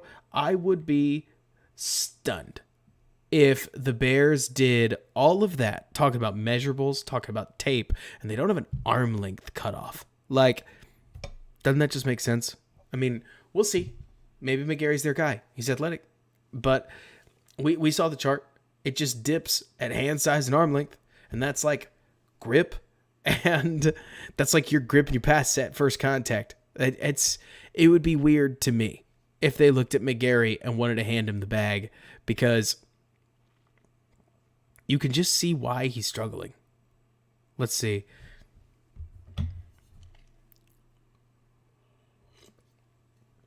I mean, not Akusai, Jordan, he doesn't, he has to be a phone booth fighter. How could he not be? Right? We'll find out, Julian. The combine's this week and not this week. It's next week and the week after that. So we'll get our measurements and we'll get to take a look at the fun charts as soon as they get the measurements into mock draftable, which is the jam. Exactly, Preston. Just look at Braxton's arms. And Cody, I agree. It's huge about it's all about arm length with a lot of these guys. I can't help looking at McGarry. I mean, literally, patting myself on the back one last time, taking a look at that and being how long is this guy's arms? You can just see. I love players like this that teach us something, right? Where you can tell why it's a problem. I mean, you can see the difference between the way he plays and a lot of these other guys play. I mean, I would love for Braxton to develop a punch, a chest or a more reliable chest punch. I don't think he's the striker that some of the guys in his own class were, but he's a fifth rounder, whatever. I mean, with McGarry, he has to strike perfectly, and even then, he may get outreached by a particularly long defender. Now, in the run game, he can scope his own size out, just like this play we just watched. In the run game, his arm length is less important. Frankly, it's going to help him generate torque, because when he steps forward, he can use the fact that his arms are a little shorter to propel all that strength and yank guys away from the running hole. But in pass pro, all you've got is your reach. You've got your reach. Sure, you got a little bit of your shoulder strength. You can throw a little bit of your lower body in there, but I'm just getting us through a couple more snaps so that we feel look, you guys know, just like me, that on this channel, if we go through an entire game, especially when we're talking about a player, we tend to get so distracted by so many different football things and other conversations that it's more likely that we're going to get a half game. We're going to get a diet tape. You know what I mean? We don't go full reports here. We go gists, and that's okay. I wouldn't have it either way. If you guys want more or like full on reports, I don't know. I would imagine. Let's say, yeah, Rob distracted never. Julian, I will tell you what though. Like, first of all, distraction is part of the charm. Second of all, you guys try sitting back here and reading through all kinds of comments and paying attention to anybody, and and don't get distracted. It's listening to you guys. It's making it interactive, and I wouldn't do it any other way. That gets me so all over the place. I mean, truly, it's like having a conversation with 20 people at once. Also, I see 71 viewers. I see 26 likes. 21 likes. We're not even at 26 likes. We should be at least 26 likes. Like the stream. Share it with your friends. We're going to stick to Tuesdays insofar as we can. I will be in Indianapolis next Tuesday. And this last Tuesday was my brother's birthday. But after that, Tuesdays. And we'll find something to talk about. Even if it's silly things. I don't know. Maybe I'll see if I can't find like a football chess. But I don't even know what that would look like. Maybe I need to make a football chess. Let's see. Yeah, Bob, Tevin Jenkins had fat I said fat cheese.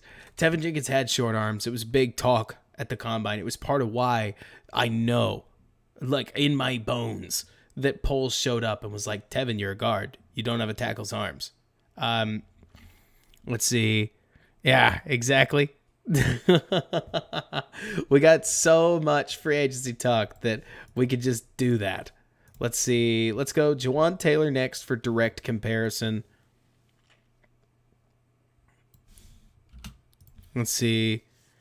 Bare truth, I tend to agree, though the more football I am watching, the less I believe in the tackle guard prospect.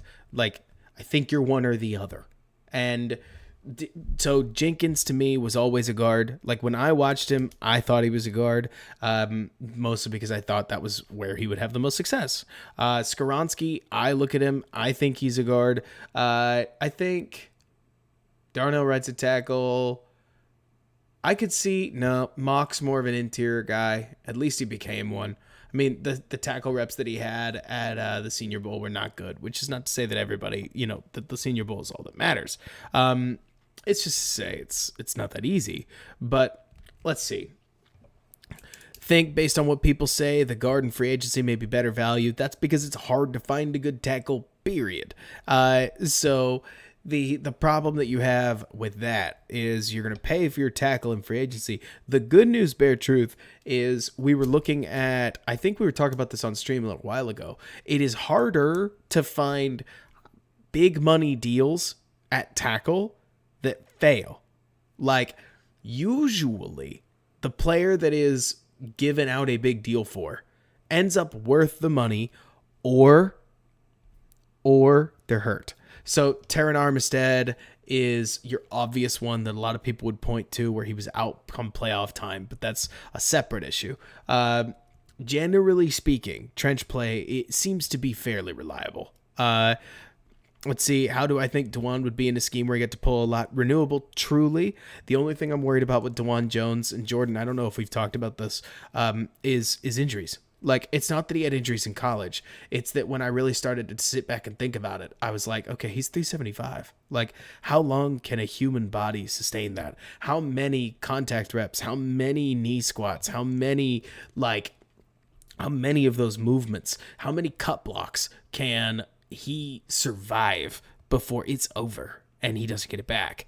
I mean, he could probably finish his rookie contract. Let's not be ridiculous. It's not like I'm not drafting him because I think he's an injury bomb waiting to go off. It's more to say that I think, kind of like Kyle Long, his body will deteriorate quickly when the time comes. But I don't know when that is. Like, I would certainly take the gamble, but it's just a matter of when. Like, where in the draft. Trade down a bunch. Get a bunch of picks. Do whatever you want. I will not fight on an absurd amount of these guys. But if the Bears have 6 picks in the top 100, that's for certain. But so let's see. I think he's playing here. Let me see. Jawan Taylor. He's 75. If he's 75, that's him right there. We love to start on a cut block. Why wouldn't we start on a cut block?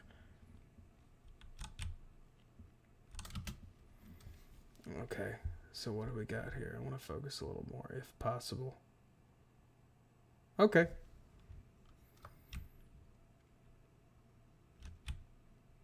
Get a good look at the... Get a good look at a decent little combo block. Seeks it. Drives the linebacker. It's nothing crazy. It's not like some high contact thing, right? But at least we'll get to see some pass.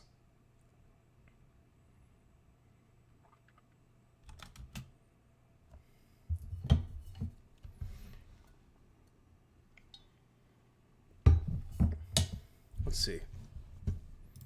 Juwan Taylor.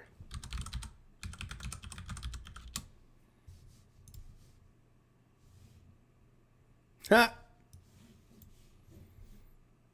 This is just funny to me. Why wouldn't it be? Right? Why wouldn't he be why wouldn't he be functionally good? Like he's fine at bench press. His hand size is fine. He's a little on the short size, but bada boom baby, arm length and wingspan. Like he's got those things that matter. That's hilarious to me. And then are the Jags letting him go because they don't like him? Or are the Jags letting him go because they just don't have the money? Or is it that he's fine, but not great? I would believe anything. Joe, I wouldn't surprise me that the Commanders would try to tag and trade, but I'll be the first to tell you, man, that in my opinion, if I was the Bears and you tried to tag and trade me Daron Payne, I would spit in your eye. I mean, I would charge you an extra first round pick just because you did. I mean, I love Daron Payne, but to everyone's point here, I'm not tied to him. I like Daron Payne because the Bears have to put their money somewhere, and at least if they put it in Daron Payne, let me put it this way. Jordan, you were talking about what if we had a bunch of good players. I'm way more worried about what if the Bears spend recklessly on a bunch of bad players or unimportant players. And me personally, I would rather live in a world, this isn't bad, just move. It's not much of a block, but it's enough. But so I'm almost wanting the Bears to have a couple of these players that they can sink a bunch of money into so that they're not in as dire a situation of needing to spend, which again, it's not that dire in the first place. I mean, worst case scenario, they're paying the PA. But all that said, I would almost rather the Bears have a couple of these players that you could count on to get some of the money gone. So that, let's see, is this a circus route? It's not that bad a route, but it's well played by 26. Love a good DB. Cody, I agree with you also in general. That let's see. That they're up that they are up against the cap. You're talking about the Commanders, right? I agree. That's why if they tagged Payne, I'd be like, have fun. I don't know. I feel like they've got a third round. You can't get up to a second round, right? They're getting a third round compensatory pick. If they manage their things right, if they manage their business correctly, they're going to get a decent pick out of it. Not the greatest, but a decent pick for doing nothing, for letting him go. Oh, the Jags. I gotcha. You're right. They did have their big spending spree last year.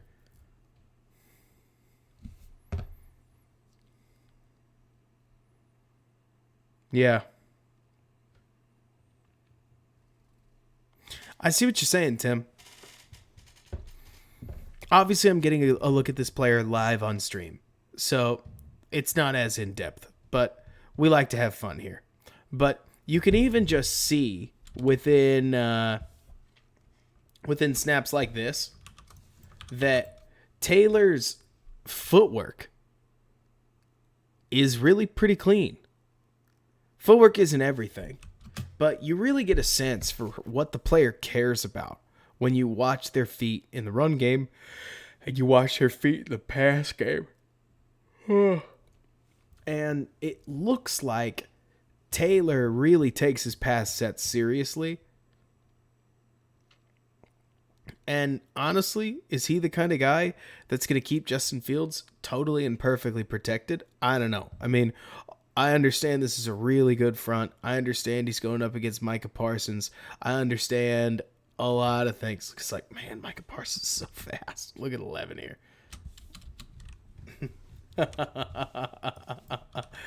I don't know if Will Anderson is Micah Parsons, but jeepers, you watch a guy with that kind of speed. Watch it in real time. Boom. With that kind of power, too. But Trevor Lawrence is taking the snap, set, throw. Can Fields do that? Yes. But let's be critical of something. Fields' release takes a lot longer than just bring it up and throw. There's a little more wind up to it, and that's okay. I don't hate Fields. Love Fields. But I tend to think Fields, I don't know, there's going to be some serious work that needs to get done in the offense because the Bears can't just stand, the Bears can't just spend forever pass protecting their quarterback. Like, Fields needs to know that, and to his credit, J2K, he would have had time to find the laces there. I mean, it wouldn't surprise me. Yeah, look, Lawrence is finding the laces on this one. I mean, if you're talking about anything that involves a 3-step drop or more, the quarterback's got the time to find the laces, and it looks like they do. At least in this one. Lawrence does. But, oh wait, I can't believe I did that, and I stared just at Lawrence when we could be watching Taylor. Let's see. Not unathletic. I mean, it's not like it's a crazy athletic stance, but whenever you're talking about a 200 or a 310-pound person, like whenever you're talking about a 315-pound person trying to stop a guy like Micah Parsons, ending up spilled out but your quarterback protected, I appreciate the effort as much as anything else. WY, right? We're probably going to make it to midnight, fam. I don't have the gas that I used to, or at least I don't have the gas that I have during the season, because during the season, we got things to talk about. During the off season, we've always got next week. I love me a good stream idea. We could talk about free agents until the cows come home, but ultimately we're going to end up covering all kinds of weird free agents, and we can. But that almost makes more sense for like a small video if we wanted to go in that direction, but we'll see. Ooh. Ugh, I've been getting more sleep lately, which is awfully neat. How do I feel about Taylor versus McGlinchey? Yeah, no, I don't want to hear it, Julian. Fight me. You won't. But anyways, when it comes to Taylor versus McGlinchey, I don't know. It does, as corny as it sounds, feel like McGarry is the balanced version. No, McGarry is run. Very little pass block. Juwan Taylor is almost too pass block for what I think the Bears want to do. Like, totally shooting from the hip. But, man, like you can see where Juwan Taylor makes sense in a West Coast offense because they're throwing the ball a lot. And he's a solid little pass protector. Let's see. We absolutely can. Let's see. I'll probably need to pull the 49ers defense for it, but we absolutely can. Because like you're saying, Omenahu, Samson Ebicom. What does Samson Ebicom play? I can obviously tell you his first and last name, but there's so many studs on the 49ers that I haven't picked him out. And yeah, I didn't think Nandi was there. He's edge. So Omenahu and Ebukam are both edges.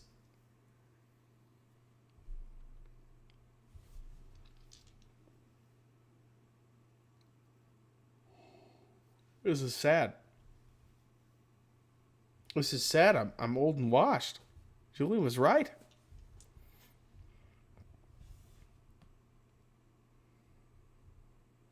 Seems like he gets out in space and bumps. Nothing wrong with it. But Taylor definitely does not seem like a vicious, forceful run blocker, though they're running so much zone stuff, and in zone, you just got to go out there and bump. Renewable, I agree. It has to be. All the defensive fields fades in an instant if things don't materialize.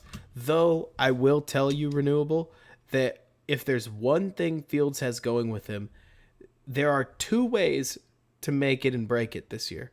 I think we all know what they are. Number one is Justin Fields looks like a superstar. Who wouldn't love it?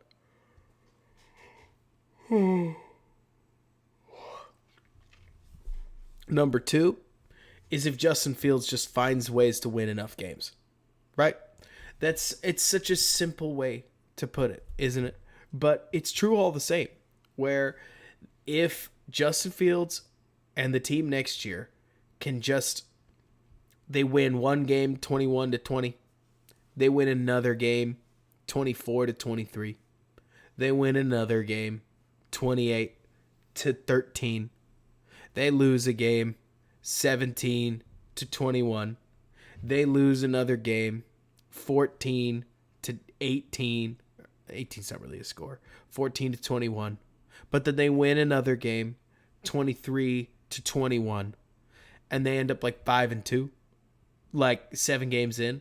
People are going to be like, okay, Justin Fields, you have my attention. And I understand that they're going to be the box score scouts that are out there. But like, as corny as it is, if Mitch Trubisky had won a playoff game, he might get an extension. I mean, he just didn't.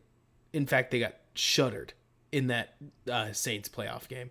These things matter. I mean, these people want, in many cases, to extend the guy in front of them. So I don't know. I mean, a lot of it obviously depends on what happens in meeting rooms. It's a lot more semantic than just my guy wins, right?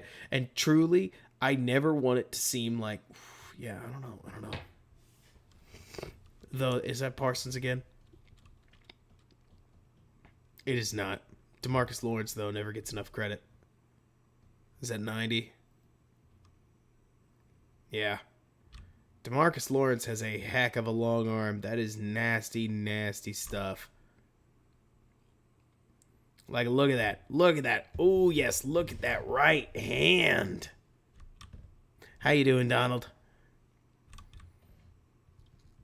Man, I loved Mac's long arm. That is nasty. Good job by Lawrence to find this, though. What is this? Oh, it looks like a double pick. Love it. That's good, Don. Went through a big mock draft earlier on accident.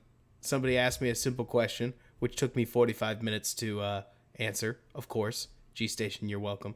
I hope that hour tangent was truly exactly what you were hoping for. It was fun. But, yeah, no, I agree, Julian. Like, McGarry would get tossed around.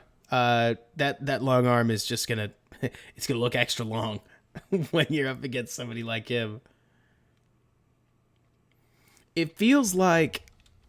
Okay, so, there's a lot of Bears fans that whenever I talk about Charles Leno, I think that they get bad memories. But this is very reminiscent of Leno in that it seems as if his lower body and his upper body do not always move in unison. Partially because I don't know if they can. Okay, so Donald, let me just show you what we were looking at.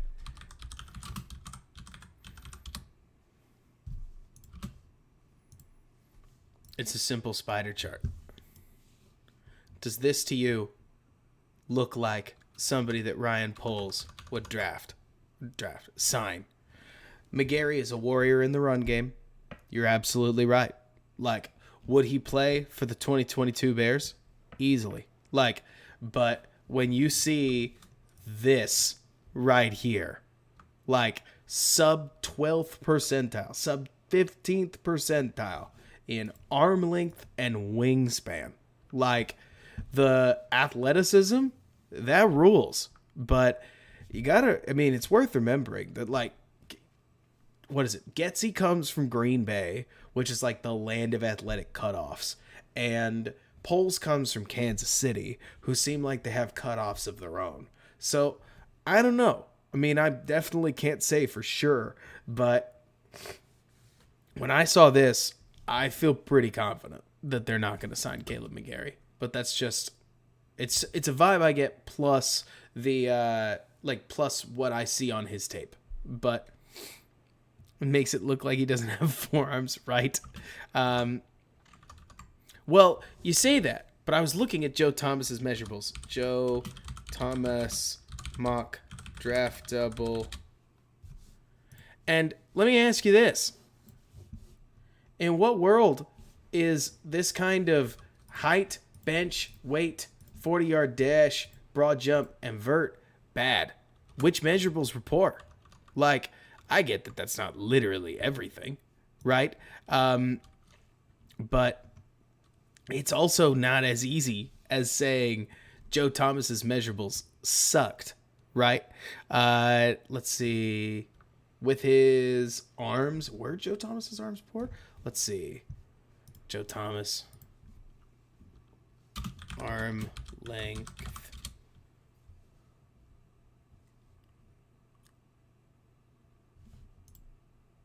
Were there two? No.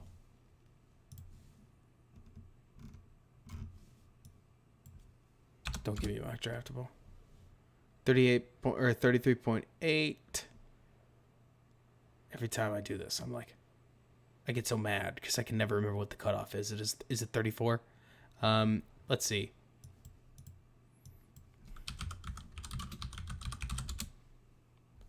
So slightly longer than Tevin Jenkins' arms. So shortish. You're right. It happens. Let's see. What about Andre Dillard? Let's see. It's not as simple as, do I punch it into a spider chart and like what I see? But we're looking at relatively short arms. And, I don't know. Guys, it gets tough, doesn't it? Because Andre Dillard, who, if you don't know, was drafted by the Philadelphia Eagles and has struggled and will hit free agency in part because of it.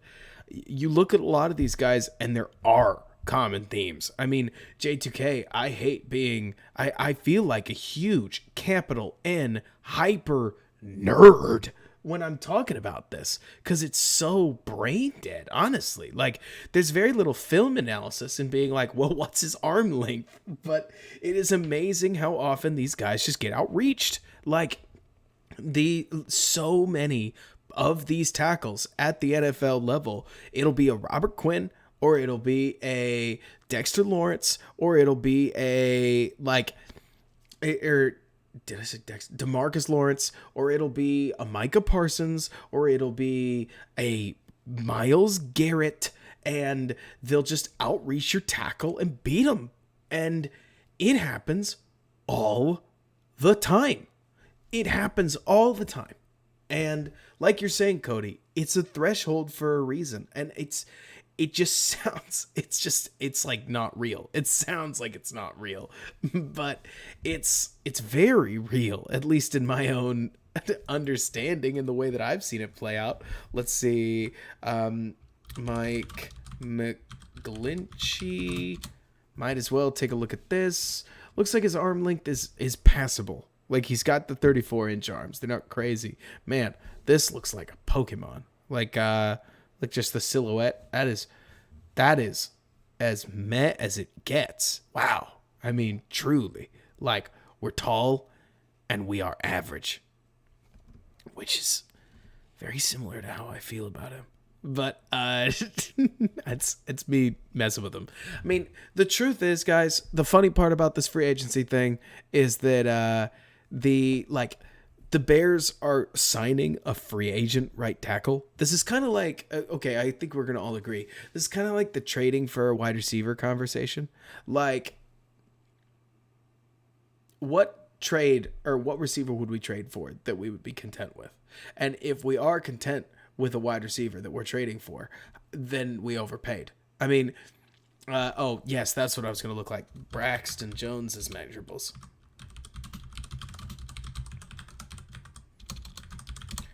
And for the record, this is what the Bears are drafting, right?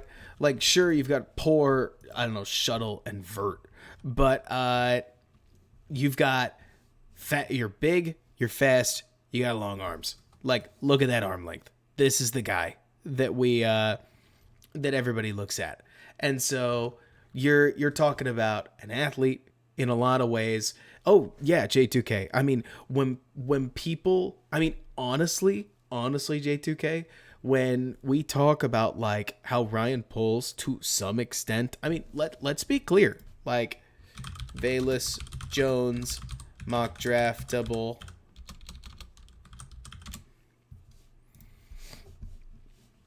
And he's absolutely crazy explosive on the 40. And then you look at this, it's like, oh man, that doesn't make any sense. Wow. And if you want to go hard, you can increase him to like all kinds of these things. I remember I threw numbers in for running back, and his, ironically, his like vert was a little more similar. Let's see. Then I agree with you, Eric. Honestly, I wonder if he just had a bad day at the shuttle. It happens all the time. Let's see. The last one we were going to do is Chase Claypool mock draftable. So, Theme Torturous, I really think the only center of note is that this is literally what they traded a second round pick for. Look at that. But so... Theme Torturous, I think it's Ethan Pochich. I mean, like, the guy from the Browns is the dude at center. Really, really good. Had a really, really good season. Was a leader in that Browns offense. Like, did you guys not know this? Like, are you guys surprised? Like, when people put him on a list of Megatron, DK Metcalf, and him, like, and Chase Claypool, were you not aware that his measurables are absolutely silly? Like, when people like me on Twitter say, well, you can't really be out on Claypool, like, we're talking about this. I mean, yeah, that is hilarious. I was Lazard on here. Good for Lazard, honestly. But yeah, I mean, it's an absolutely crazy spider. Does Chase live up to this? No. But if the spider is your measure of potential, like, Chase Claypool is crazy potential. It's just buried in a 5'10's mindset, you know? Like, that's okay. But he definitely doesn't dominate like I would love him to. That's fine. It happens. But, yeah, no kidding, Donald. Like, it would be a huge bummer if he ends up wasting his potential. And I would love it, John, if it did. But, like, what's crazy to me is how heavy Chase Claypool is. Because I think you guys would agree. He does not make the 98th percentile look slow.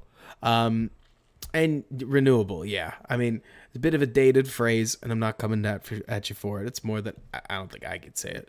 But he definitely looks big, plays small. But at least at receiver, you can kind of get away with it. Because if he's fast, then if he's fast and he gets open, then who cares? And then, like, okay, so let's see, George Pickens.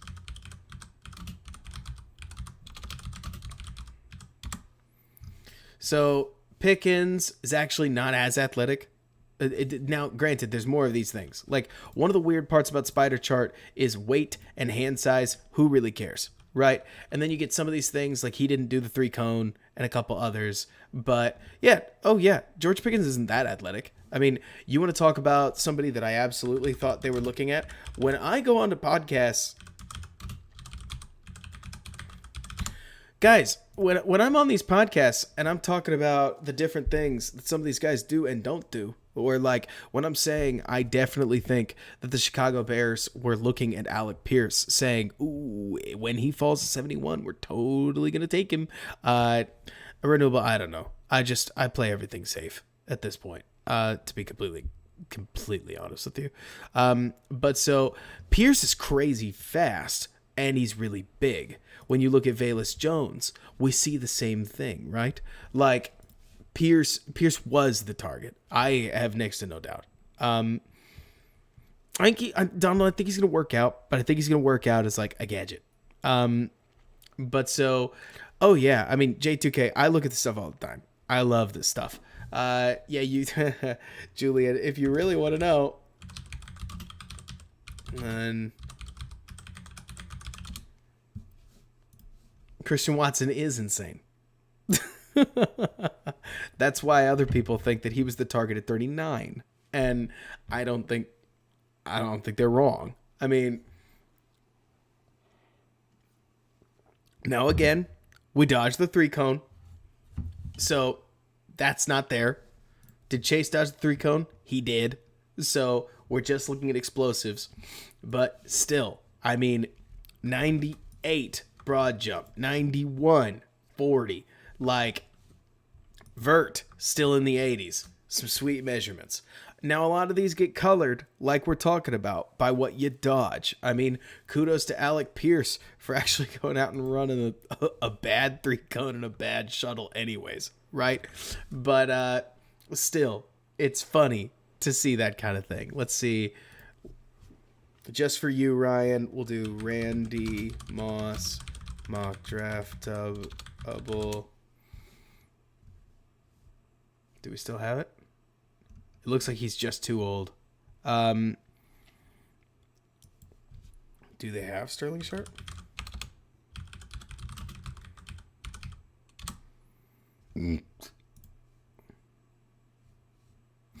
Looks like they're just a little too old. And honestly, I love the spider. Because the spider's just so easy to see, right? Kevin White mock draft double. Actually, I am really curious about some of this stuff. Let's see. Because Kevin White basically went to the combine, if memory serves, tested a bunch of stuff, and then immediately got shin splints because, let's see, I didn't realize that Kevin White ran a 4.35. Now that comp makes more sense. Which, granted, Kevin White definitely didn't do anything in the next level, even when he was healthy. But, man, that, it's kind of all over the place. Half double. He didn't do much, which is fine. A lot of these guys dodge the 3-cone. Like, a lot of the bigger, taller guys that can run a quick 40 can't run a shuttle, and they can't run a 3-cone, so they don't do it. And who could blame them? Like, generally you get penalized for it. This almost feels like it's turning into chat learns that you can just type player name mock draftable, and there's a spider chart. Not that I'll stop, but I do this for everybody. Like, I mean, let's take a look. I can't remember, but I think it's sweet. Bird mock draftable. Like, I was surprised to see that Khalil Herbert is as all over the place as he is. Like, oh, I mean, Julian, it's a great time. It's a true grand old time. Like, looking at what athletic potential is, or at least kind of getting into it. Herbie is pretty small. And then you look at, let me see, David Murray.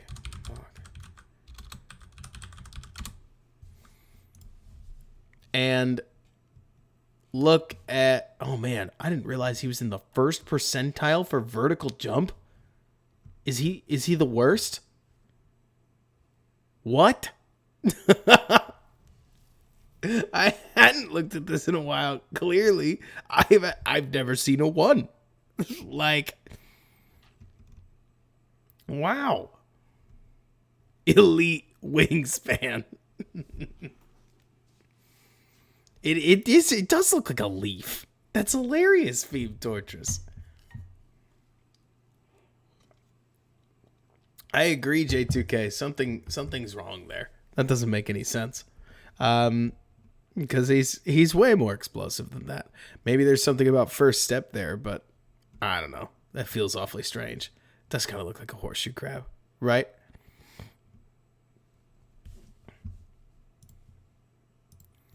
I also tend to wonder, Eric. So, all right, I'm about to say the most football guy thing I possibly could, but prepare for me to say it anyways. All right. I always wonder with some of these guys whether the difference actually comes down to whether or not Kevin White's spider chart is like too bad, or whether some of these guys like just don't love football that much. I never know. I mean, and you're right, Eric. I mean, plenty of guys like Kevin White, for instance, are going to hang around the league, but I also just, I don't know. It's like the Josh Rosen thing, right? I never really thought about it until Rosen fell out of the league, and now a lot of people like still pick him up for practice squads. I mean, it's a decent career, I guess, but it's, I don't know. And you almost got the impression that the league was trying to tell you something about what Rosen did in his free time, which is to say, not football. And then you get some of these other guys like Justin Fields, where I truly believe that if Justin Fields is successful, it is entirely because he's got the work ethic to love waking up at 5 a.m. so that he can keep watching film. I mean, some of these guys within football, like, they'll study film, they'll work hard, they'll put in the extra 3 hours after practice. And then some of these guys, like, football is their life. Football is their work week, and it's going to the sponsored events and being on people's podcasts and talking about that vegan brand or whatever. That's the thing that they just have to, like, that's the thing that is work to them. Because they'd rather be back in the gym. They'd rather be out on the football field. They'd rather be putting the work in. And it's more to say that, like, at least as I watch this, I always wonder whether, for instance, to use a silly example, is Quentin Johnston going to be the next Kevin White? In terms of athletic comp, wouldn't surprise me. But what if Quentin Johnston loves football 2.5 times as much as Kevin White did? What if Quentin Johnston's obsessed? What if Quentin Johnston wants to get better? What if Quentin Johnston, I know, corny, but if you gave me, well, I guess I got to go back to it. If you gave me this spider chart, I would tell you, you gotta be able to find a spot for this guy on the football field. Like, if he was just, like, if he was just salivating, if he was in the wide receiver coach's ear all the time, how does he not get better? Right? I don't know. Johnston's a weird one for me, because Johnston in particular, and Johnston specifically, has a skill sets that no other receiver in the class does. I mean, him and JSN, right? Like, why does Robert like him so much? Because they're unique. Like, they're hard to find. It is not easy to find a Jackson Smith-Jigba. And it's not easy to find, honestly, a guy like Quentin Johnston. But the question is whether Quentin Johnston's tools will actually translate to that NFL level, and that we don't know. I mean, I think JSN's a little bit more of a super high floor guy, right? But hopefully, like you're saying, Tim, that kind of thing works. Wait, Julian, you mentioned Henry Ruggs mock draftable. Holy Lord. I'm telling you, man, you could spend all day on here. You really could. Just like looking. Here's Corey Coleman, all speed. I worry that this would be Addison. But J2K, do I worry about Johnston body catching and making the defensible area easy for CBs? Who wouldn't? I mean, truly, who wouldn't? Of course I do. With Quentin Johnston, the main thing that I look at and like is that he understands body control. He understands what he's doing as a route runner. We've talked about this before, but there are some guys. Okay, so let me use an example. Josh Downs, love the athleticism, needs to learn to refine his route running. Michael Wilson, love the athleticism, needs to learn to refine his route running. In the NFL, you get 1 to 3 steps and you'd better have beaten your guy. And the really good ones can use that. Jackson Smith-Jigba, he makes one cut and he beats his guy. I mean, it looks like, if you've ever watched I'm going to pull a deep cut anime. If you've ever watched Kuroko's Basketball, that guy at the end, the red-haired one, whose name I forget, but he's like the big leader of all of them, like, he has this anime ability where he can just beat you off the dribble. I cannot believe I'm talking about this on stream. This is what we do it's not even midnight. I don't even have that to hide behind.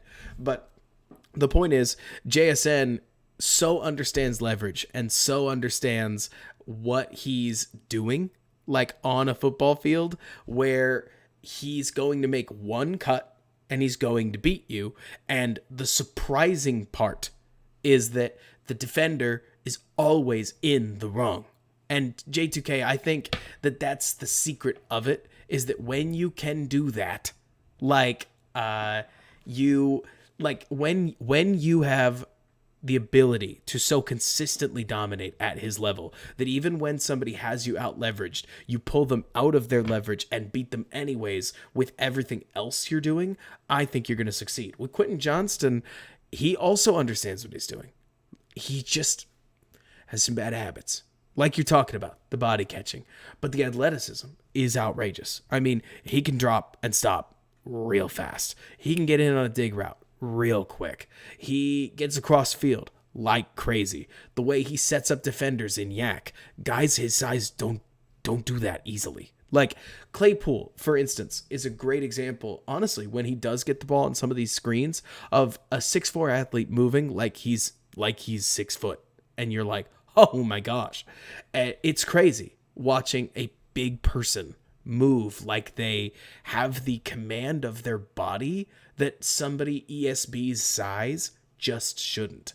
And Eric, I get what you mean. I have one. Of course I do. Why wouldn't I? But looking at this, it's not that I think that QJ is a lock to succeed. I just cheer for guys. Can I be honest? Like, I'm a football fan.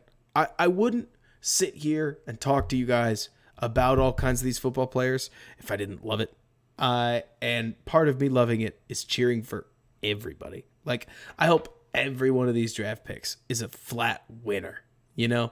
Why wouldn't I? Everybody except for anybody from Texas. But it's exactly like you're talking about, Cody. The deceleration and acceleration, that explosion, is wild. But oh man.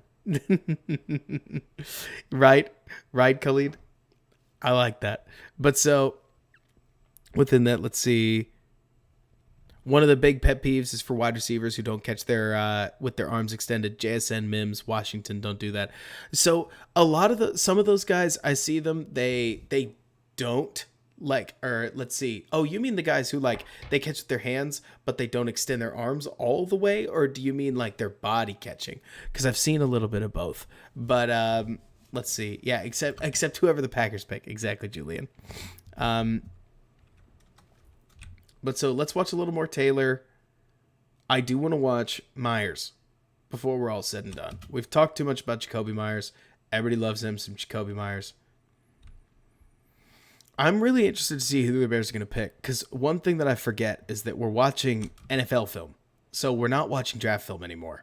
Like, it's so funny because you go from college, where you want to see somebody dominate, to the NFL, where if an offensive tackle is surviving, like Dubsky. I mean, isn't it goofy? Like, at the NFL level, the edge still has to win, but the offensive tackle just don't suck.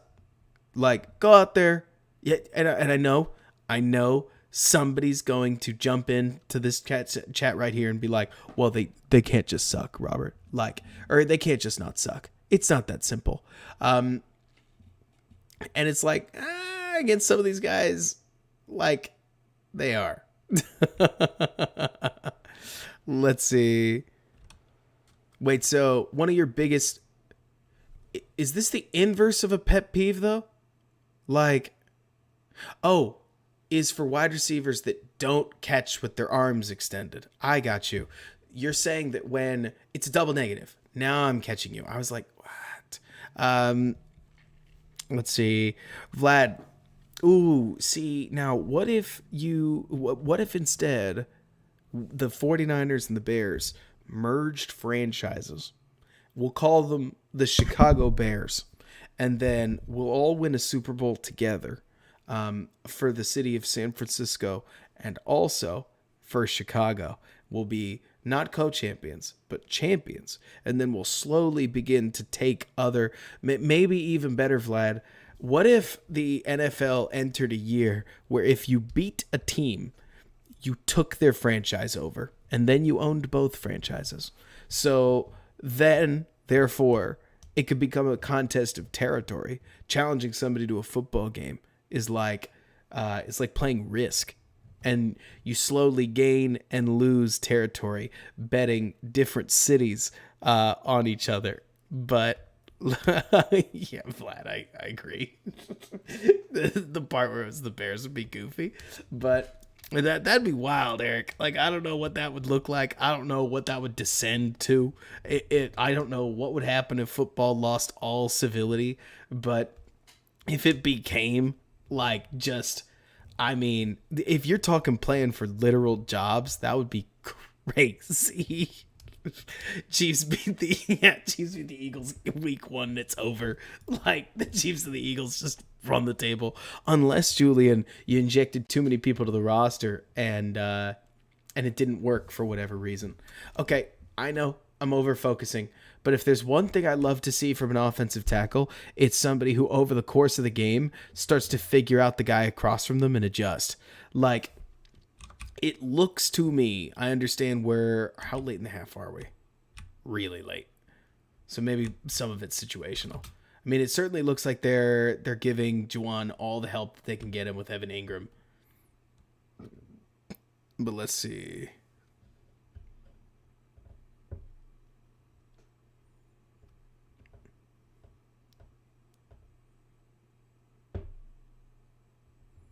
Bad words. I'm going to talk about Green Bay here. Come on. We're just going to skip.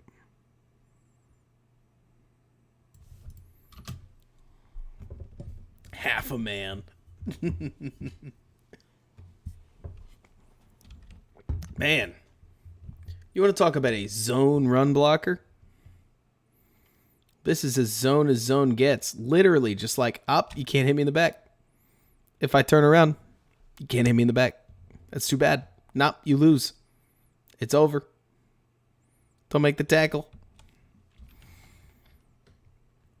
Doesn't feel like Taylor really wants to get involved in the run game. Maybe it's a coaching thing. Maybe. But then again, I mean, I remember when Larry Borum first, got drafted, came to the Bears, and I remember watching him play in the run game, and he looked literally lost.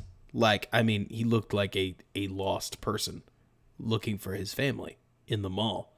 No personal experience. But so within that, it's like, I don't know how coachable that is. I don't actually know how this happens, to be honest. Like, I don't actually quite understand how there are quite so many offensive linemen that are so dynamite in pass pro, but they don't really, like, want to hit anybody. It's a bit beyond me. But so, because I guess I would think that if you want to play offensive line, you want to go mash some people. But like you're saying, Cody, obviously because it's really hard. Like, that's the obvious answer. And because people get into playing to offensive line for different reasons, and they get different things emphasized to them. And frankly, because they're better at some things than others. Like, I mean, look at Taylor. That the difference in the ferocity between him turning his back on a run block and this pass block is hilarious. I mean, this pass block is sweet right here. This is against Parsons too, if I'm remembering correctly. Like, yeah, Parsons comes, catches him, sets him on down. Huge completion. Like, it's wild watching him. I can see what's to like. He's a really good pass protector. He's just super meh in the run game. But maybe that's okay. But also, it's your right tackle. I don't know. Depends on how purist Poles is about that kind of thing. Maybe he's not that purist at all. But we won't know until free agency opens up. Again, could I write a whole scouting report on Ja'Wan Taylor right now?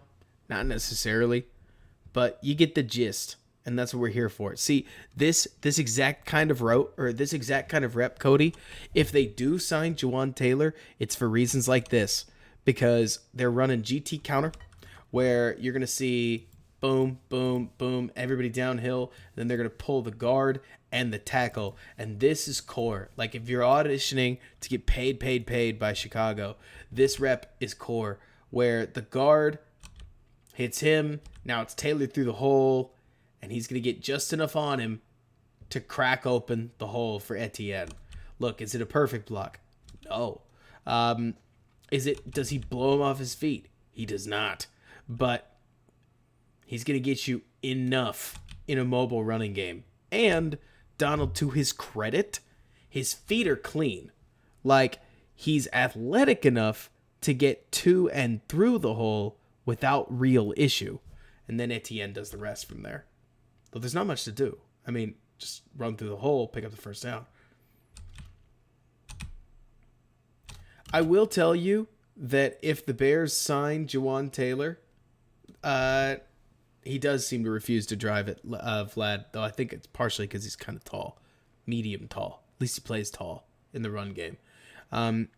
But, Donald, I will tell you that if the Bears do sign Ja'Wan Taylor, like, for whatever money they sign him for, in the same way that I liked in the same way that with Claypool, I liked where their head was at, because whether I liked the receiver or not, I liked the fact that they were moving an inside linebacker and getting a wide receiver.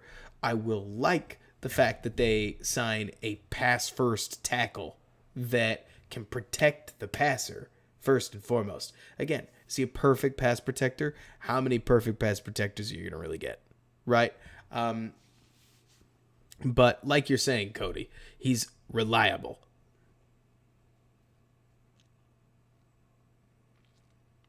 Honestly, that doesn't surprise me, Vlad. Though the more that I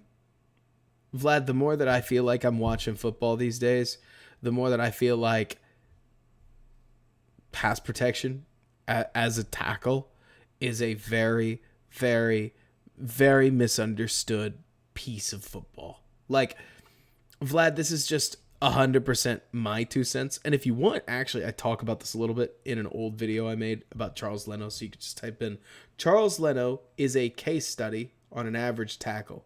And you'll see this exact kind of thing talked about. But basically, we keep thinking that pass protection is locking your guy off, when we're only measuring it these days as keeping the defensive end off of your man for 2.5 seconds based on ESPN's pass block win rate, which is an imperfect metric, but it's a great reminder that being a good offensive tackle is extremely relative, because these defensive ends are just crazy. I mean, when you're talking about like Bosa, like when you talk about the Bosa brothers, Myles Garrett, TJ Watt, and Micah Parsons, is that even the whole top 5 in most dangerous edge rushers? Like, there's more. Like, I mean, the talent at edge rusher across the NFL is stupefying. I mean, it is silly what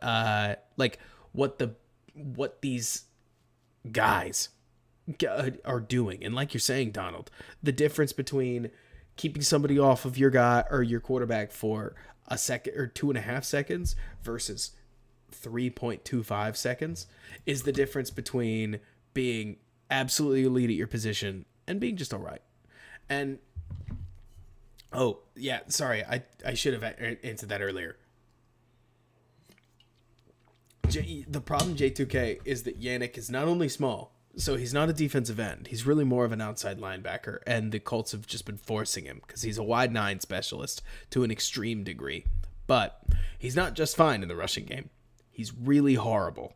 Like, I would tell you if I thought he was just all right, and I mean Yannick is Yannick is extremely exploitable in the run game, and this is the same person that told you Quinn in my video. I can't believe I backed him. He's not a great run defender. I think it is so easy with all these good pass rushers to imply to yourself, hey, he's pretty good in the run game, while missing the greater point that teams are targeting him. And that's why you're seeing all these run reps against him.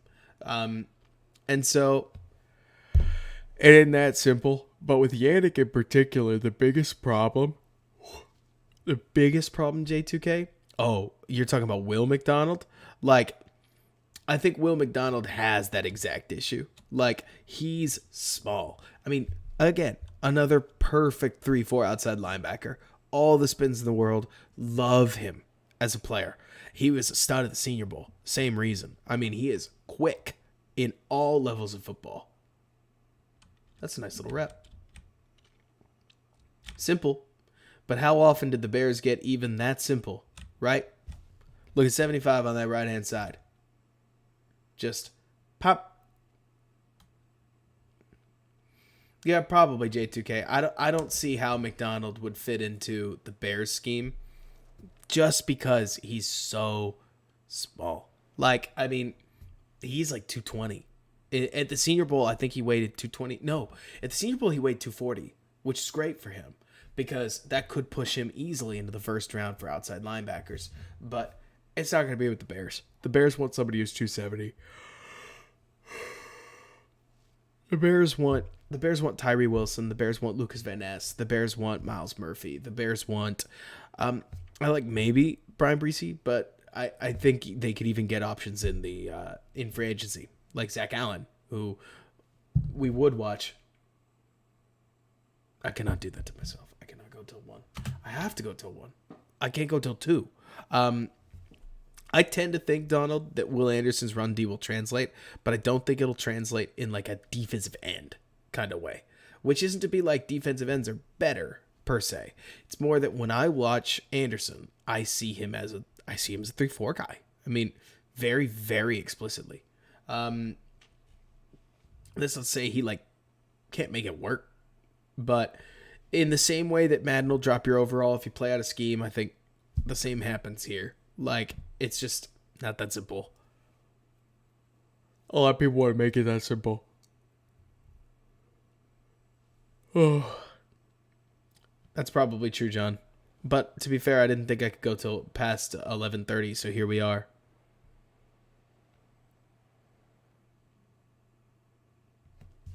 I don't know where Taylor went.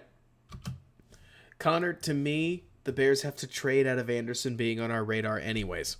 Like, to me, you just got to trade. You just have to. And if they don't, I'm going to be even madder.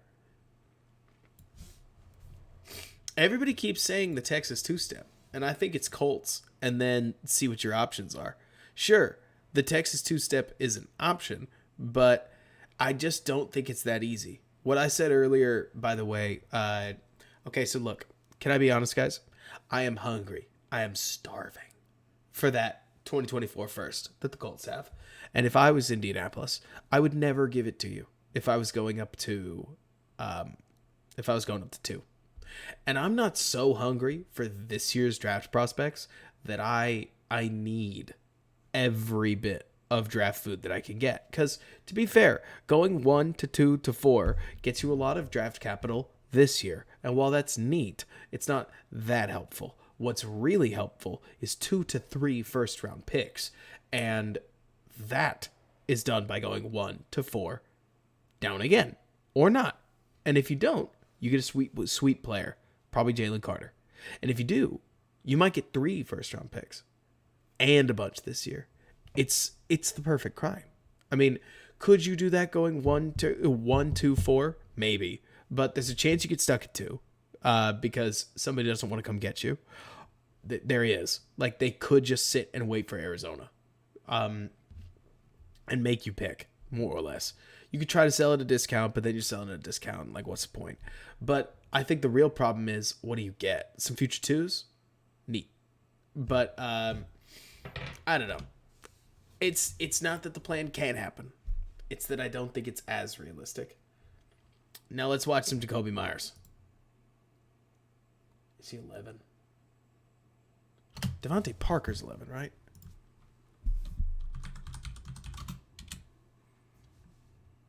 Let's see. We're at 16.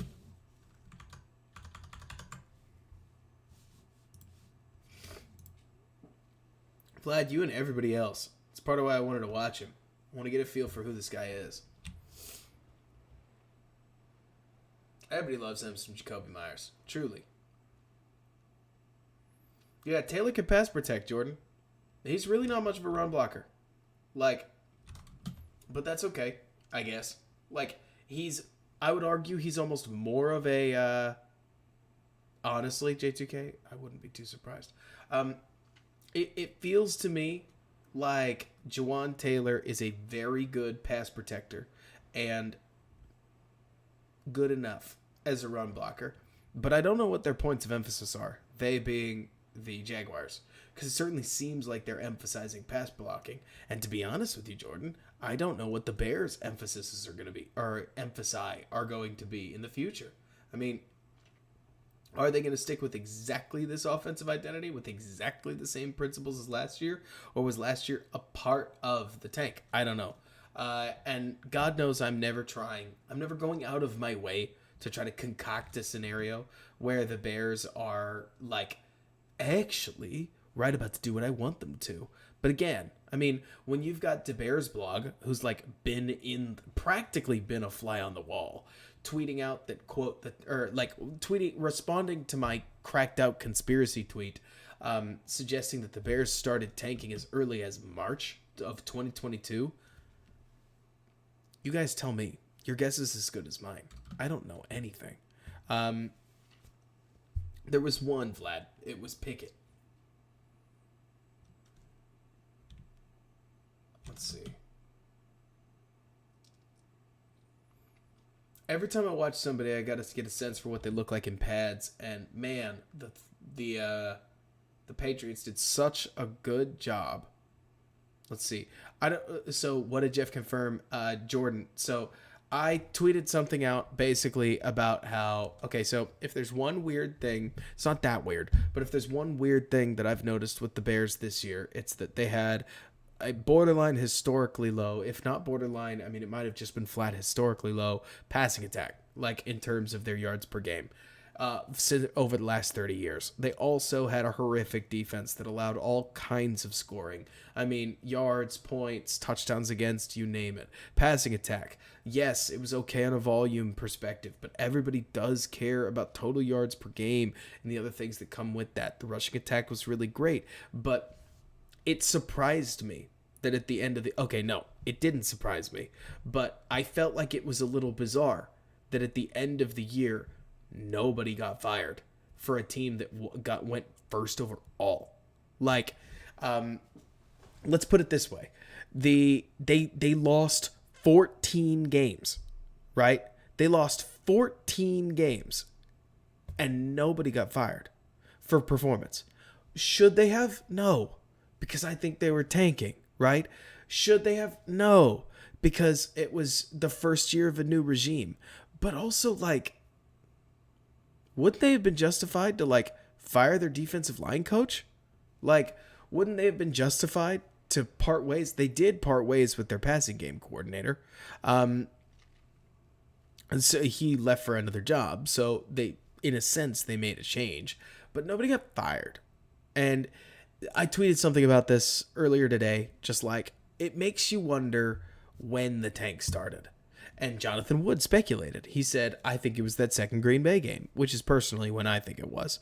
Because, Jordan, I don't think they packed it in after the Dallas game because they traded for Chase Claypool, unless they really thought they weren't going to get him otherwise. But then Jeff responded to Jonathan Wood, and if you go on my Twitter, you really can see all this, saying March of 2022, that it was going to be, or suggesting that the front office knew after free agency that it was going to go south. So I don't know. I mean, Preston, you talked earlier about like, isn't it interesting that everybody's saying says to build a team starting with the trenches and Poles' 3 picks were DB wide receiver. See, I don't think that is that weird. Like, I think for a team that was attempting to tank but still get better, that getting better at the skill positions is a great way to not improve in the like immediate, but to improve in the long term. I mean, think about it, right? It's as simple, Preston, as what's Kyler Gordon going to do to stop a team from grading the road on you? Nothing. But what's Kyler Gordon going to do when he's a year better and you inject a Jalen Carter or a Keanu Benton or a Keon White and a bunch of others? Like, it's, I don't know. I don't know what the interesting piece is, right? Or sorry, I do know what the interesting piece. The point is that, like, you could argue that a DB is a great way to not move the needle soon, but to move the needle later. And then they got the number 1 overall pick. So, I don't know. Truly, I have no idea. And so, I think that there's a case to be made, though, that this story makes sense. Like, the same one I've been telling all season. So, I'm not trying to be, like, I definitely we're not going in an I told you so route. It's more like it lines up with what I'm thinking. It would just be that much more bizarre if it's real. Though I guess I am trying to interpret what's going on. But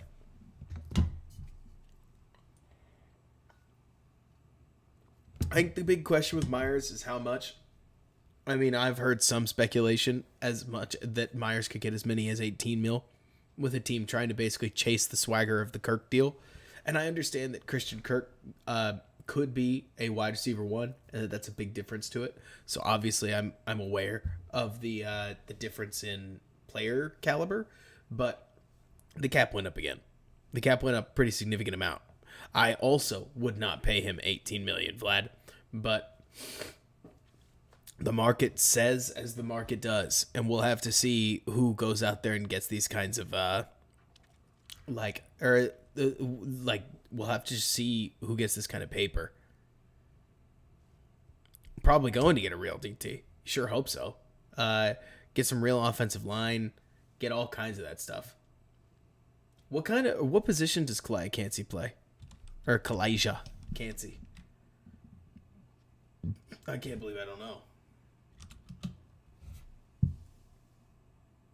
Okay, Myers can move.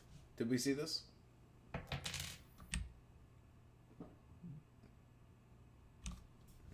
You can see WFM. I would probably put my house money on Jacoby. Snap and out.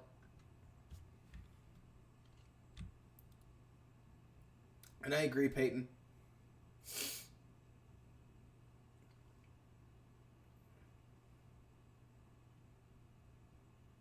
I don't know. J2K, I have a really weird relationship with that kind of thing. Couldn't you call the Giants a good org? Haven't they rebuilt? Like, teams that are bad rebuild, and teams that are good often stay good, partially because they have something that works. I mean, honestly, if you ask me, like, one of the things that I always think J2K goes understated is how much of an advantage the teams have that have kept a coach for longer than 5 years. Like, when Mike Tomlin is going through installs with his guys, and we can complain about Matt Canada literally all we want to. But when Mike Tomlin's going through installs, he's been there before with a lot of these guys too. He knows the owner really well. They've got to be on great terms. Like, what is it? I know Jordan, but it's not about Canada specifically. It's about coaches with tenure, right? It's about John Harbaugh. It's about Bill Belichick. It's about Andy Reid. It's about where the Bengals are headed. It's about like all these teams that Pete Carroll is a great example, Jordan. Like, when the coach has time to really gel and find his guys, and sure, you got to deal with offensive and defensive coordinator changes, and you have to deal with changes in, maybe it's the linebacker coaches, maybe it's this and that, but right now Ryan Poles is in this position where he has to like prove himself to the Bears and the NFL at large, and that's just not the position that Mickey Rooney's in. Mickey Loomis is in. That's just not the position that Brett Veach is in. I mean, he's done it. Like, there's a lot of these guys that, to your point, J2K, you mentioned that you mentioned that it's an org thing, but I don't think it's that easy. I think when you're good, it's easy to stay good. I think when you've been good, it's easy to return to being good. As many people keep posting that there hasn't been that there hasn't been a coach that's gone to the Super Bowl and then gone back. I also don't think it's that surprising that when you look at guys like John Fox, and we hated John Fox 100%. But he still got more than one roster to the Super Bowl. And then when he left organizations, those rosters went to the Super Bowl. I mean, like, good coaches get it. And stability, I think, can create a real winner. Like, especially when you've got stability with something that's good. And WFM, you hit on another really, really special part of this conversation. And that's that, like, when you're really good, free agents will sign despicably cheap deals to win. As silly as it sounds, like, I agree, J2K. Like, as silly as it sounds, do the Chiefs win a Super Bowl if, like, oh gosh, MVS doesn't take a decent deal that probably passed on more money elsewhere, and also Juju Smith-Schuster signs? Were those two, like, what pushed it over the edge? No. But maybe. Were those two the stars of the team? No. Were they the two that maybe made certain pieces of their offense possible? Very possibly. And like you're talking about, Vlad, a lot of teams do tend to get their picks stolen in hopes of a quarterback. And when you do find one of those quarterbacks that's around for 15 years, it offers you a lot more bites at the apple that some of these orgs just don't get otherwise. It's tough because when you're a bad team, you got to pay more to keep your own players. Like, when you're a good team, you can pay your teams less.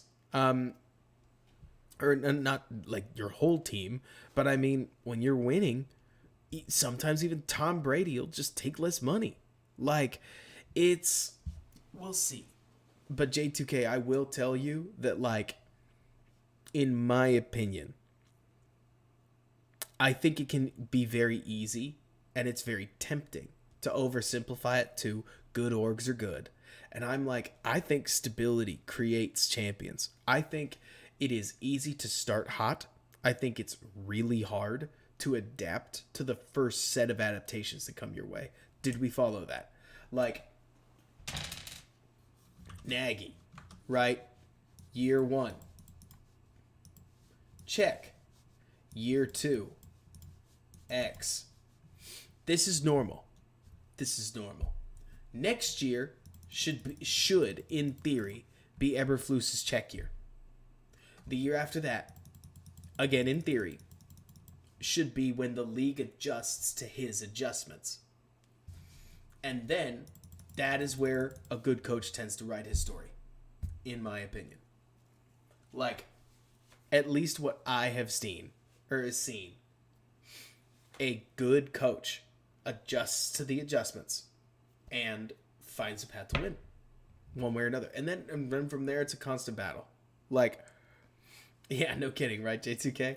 And I agree, George. With stability, you make less silly decisions. Like, less, like, brain-dead decisions. And I agree with you, John. The same chart is true for quarterbacks, where, unfortunately, John, I hope I'm not about to be negatively prophetic, but you could argue Justin Fields just had his check year, and that would mean that Justin Fields has to defy the trend and have a second check year, because in theory, Justin Fields' arm could be the check year. So that would be good. That would be very good. Where, in theory, the league adjusts to his legs and his arm comes alive. And he throws for, I mean, guys, I'm not asking for much. 3,800 yards. Like, now, it gets really weird because if Justin Fields threw for 3,700 yards and 24 touchdowns, we could sit here in this chat and say, wow, that'd be a neat improvement. Nothing crazy. Not even a 4,000-yard season. But if Justin Fields rushed for 1,000 yards and threw for 3,700 yards and had 45 total touchdowns and the Bears won 11 games, he might win the MVP. Like, I was about to say, John. When you're a running quarterback, it gets ridiculous really fast. Like, that's what gets really, really bizarre to me. Is just that projecting Justin Fields' passing stats, you pick something normal, and then that normal thing, if he keeps his running stats, like, if he's near his running stats, puts him in the MVP conversation, which, as soon as you're talking about a young quarterback taking a casual step forward and being in the MVP conversation, I feel like I'm in Looneyville. Like, that can't be true, right? But it's just weird. We'll have to see what happens. I mean, guy ran for 4 40 or 50 plus yard runs. Like, I can't imagine it just doesn't happen. And I agree with you, Vlad. Like, I don't want to see him running that much. The bizarre part with Fields is that if you can keep it to option runs, I mean, you got to remember, Vlad, he had a game where he ran for 145 yards and got hit once. Like, it happens. And so, no, that's fine. Like, sometimes they're handing him the ball and throwing him at the pile, but plenty of times on option pulls, he's sliding. He's getting out of bounds. Like, the goal isn't to get hit. But I tend to agree with you also, John, that it just has to do with those adjustments. That it's, like, within that, if you adjust to his running when he doesn't throw well, how does he adjust back? Yes. And I'll tell you, John, that's where a game like the 49ers game, the first one, sorry, Vlad, I hate to salt the wound, gives me a lot more hope. Like, the 49ers adjusted like crazy to everything short, and Fields found the Dante Pettis throw.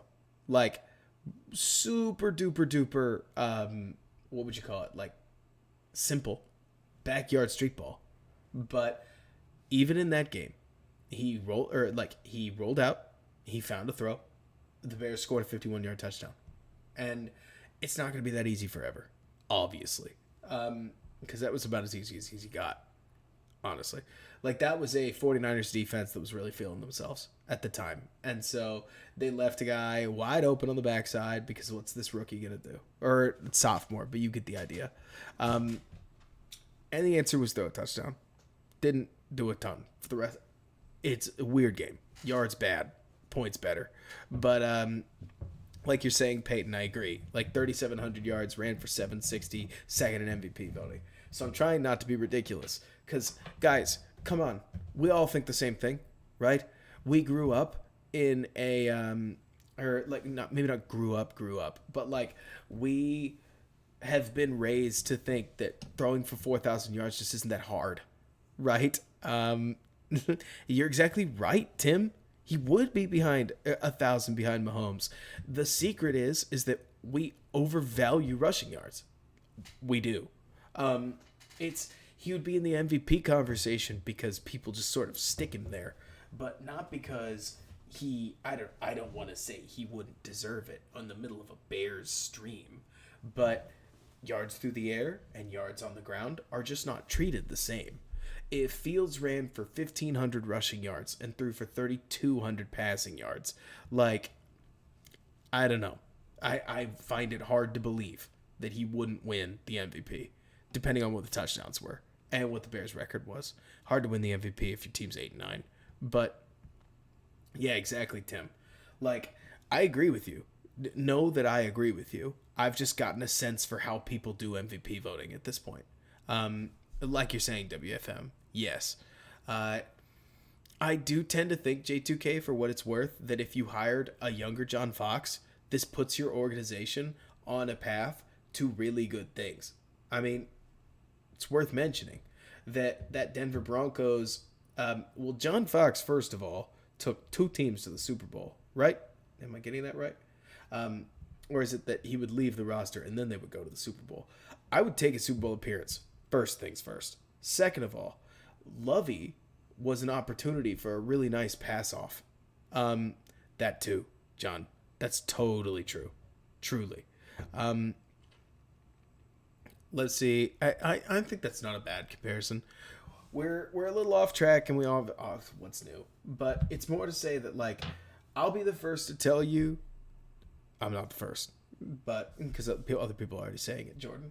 But, like, I'm not crazy about Mighty Eberflus, but I haven't seen.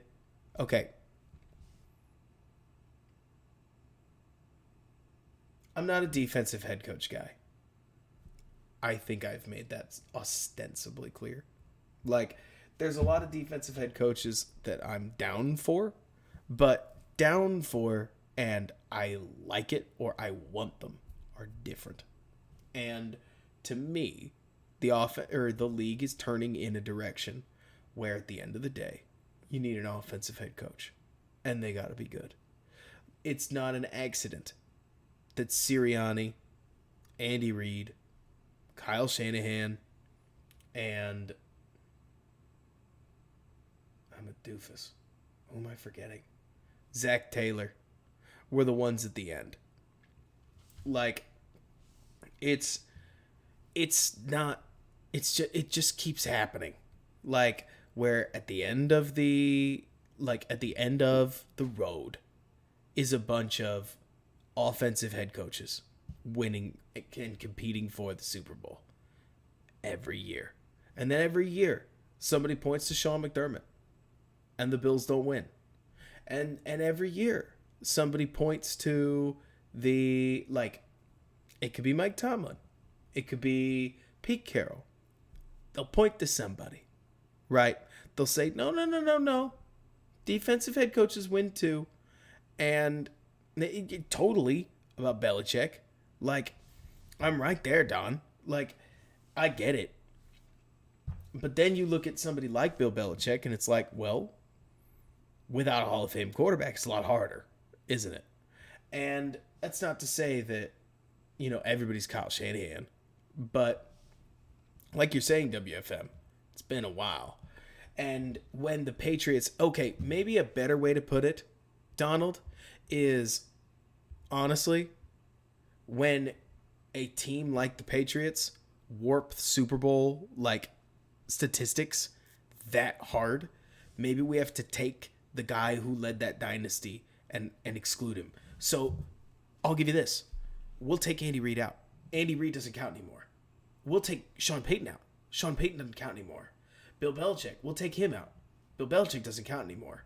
Kyle Shanahan and Zach Taylor and Nick Sirianni and Doug Peterson with the Eagles a couple years ago, and Sean McVay just recently going to and then winning a Super Bowl. There is a lot of examples of this young offensive head coach that ultimately wins the Super Bowl that we can keep pointing to, and we can say, there are a lot of these.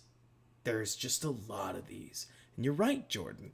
There are. Because generally speaking, an offensive head coach gets paired with a young quarterback. And a young quarterback has a at least non-zero chance of becoming a dude. Is Zach Taylor good? I don't love him. But Burrow's great. Is Andy Reid good? Yes. Is Patrick Mahomes good? Absolutely. There's all this to say that if the Bears within this have Matt Eberflus and they get a bunch of players and those players can play, and they go to a Super Bowl. First of all, already a huge improvement over the last 6 years of my life. Right? And so we're already talking better. Like if the bad is getting to and losing a Super Bowl, I hear you, Eric. I'll have a great 2 weeks. I'll go into the game, and I really hope you can cite this on stream, and I hope I will live up to it. I will just have myself a great time enjoying the Bears being in the moment. Truly. But then, eventually, Jordan, at the end of the road, if they do fire Matt Eberflus, they'll go offense. Because it's this stupid trend that teams go offense, and then they go defense, and then they go offense again. So the Bears have to get through Eberflus before they'll get to the offense guy. But then the offensive guy would theoretically take the roster and keep going. But again, this is the question of, would you be okay having the results of the Ravens over the next 6 to 7 years? Because at this stage, I have seen so many bad Bears seasons. Let me put it this way. Guys and gals, everybody likes to beat their chest and say, I would lose for 9 years if I got to win a Super Bowl in the 10th. And I just don't think I believe you. Like, I think 9 years is a long time. 9 years ago, I was 19. That is a long time ago. 9 years, I would like to win. I would like to win games. Every win is a fun week. Every win is a nice Sunday and a good rest of the week. Like, I would like to win. And like you're saying, WFM, Packers fans are pretty happy. Packers fans have plenty to laugh about. And as much as we would make fun of them for playoff choking, gosh, I wish I was there. Like, I mean, I would love to just constantly choke these playoff opportunities away. Whoa, boo-hoo for me. You know what I mean? And I hear you, Donald. I agree. If you could just cash it to what it was, yes. And that's a good point, Uriel, that it was all defensive head coaches going to the Super Bowl just not that long ago. I mean, it really wasn't. And then rules started changing. I mean, 10, 15 years ago, if memory serves, defenseless receiver over the middle calls didn't exist yet. Like, a lot of this is because of the officiating skew towards offense. At least I think so. Like, in a manner of speaking, it's about getting guys who understand which side of the ball gets the most tilt, right? But I agree with you, Donald. Like, ultimately, at the end of the day, I want to get some wins on board. Like, I think the Chiefs, the Chiefs now are a great example of how you can just turn winning and stability into more winning. Honestly, the Ravens are another good example of this. The Steelers are a weird but somehow still functional example of this. Like, at some point, you just got to start winning games. I think Jordan, I'm interested to hear what you think about this, or anybody in the chat. I actually think maybe the honest truth is that a lot of teams try to bite off the whole apple, and when you bite the entire apple off, you take a massive risk of just blowing it. Like, and so you look at within this, it's like there are so many of these teams that try to go from worst to first, and you can pull it off. Omar, how you doing? But I think you got to go from worst to winning. Like, you got to go from worst to winning games, to winning games again, to winning games again, to winning's what we do, to this is how we do things, to winning a Super Bowl.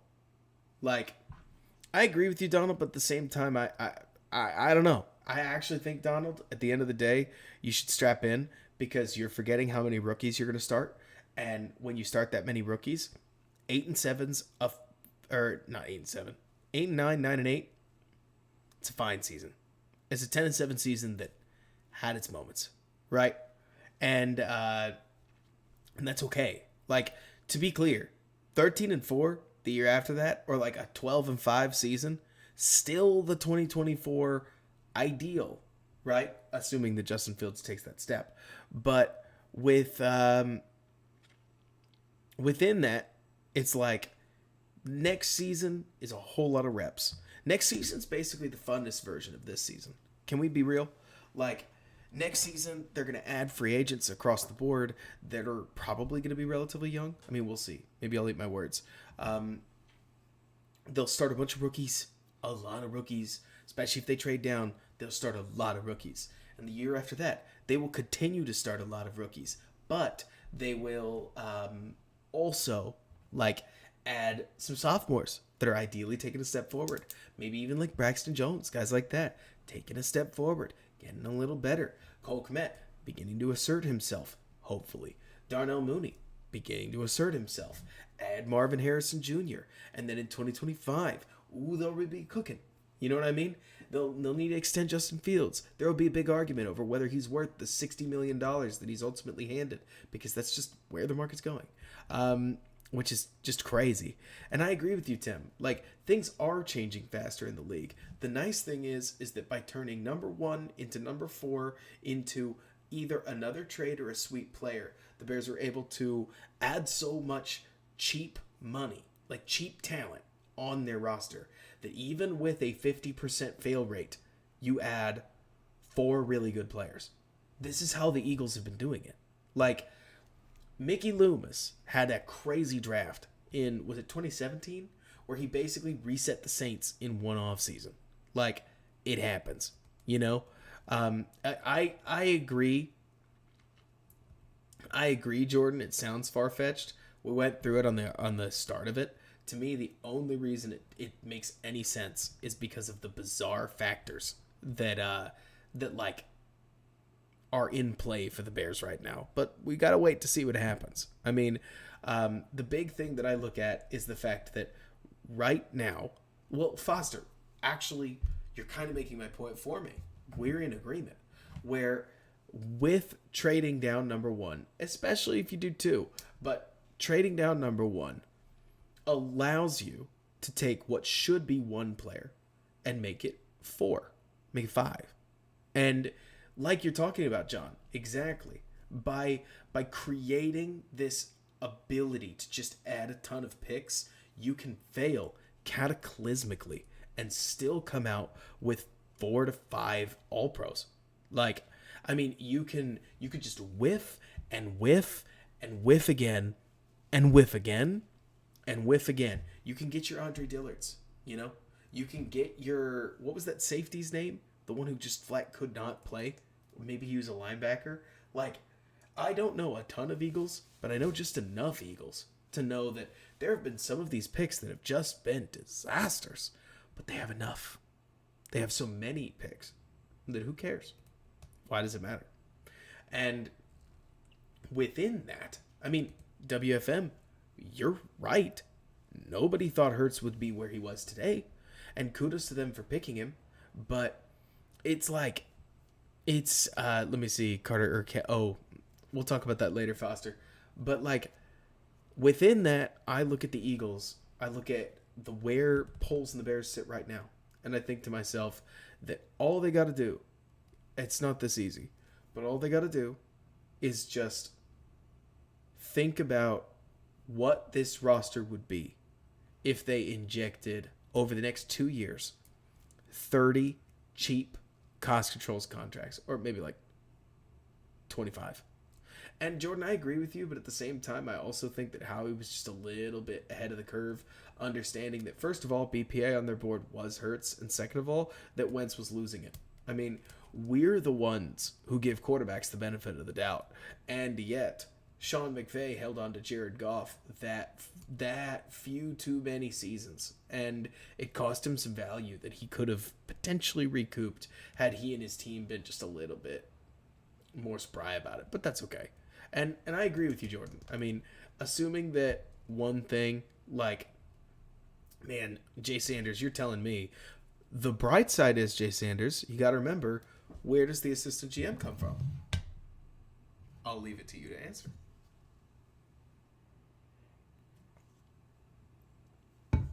If there's a reason I keep citing the Eagles, it's because it's not lost on me that almost immediately our GM, coming from Kansas City, brought in his friend from the Eagles to functionally run the team with him.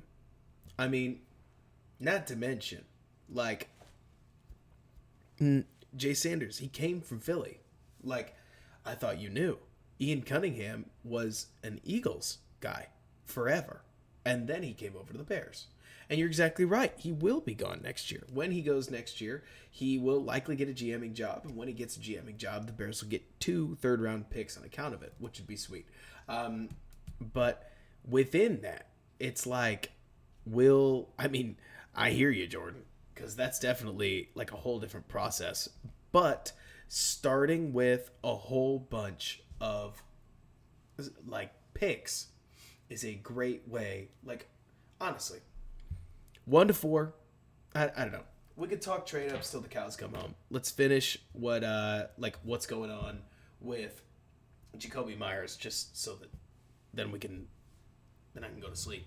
Because I do want to get a slightly better sense for him. But like you're saying, J2K, I don't know who's pulling the strings. It's more to say that I tend to think both Ian Cunningham and Ryan Poles just watched the Eagles basically draft their way to the Super Bowl by brute force. That's what we call it in probability. Like brute force.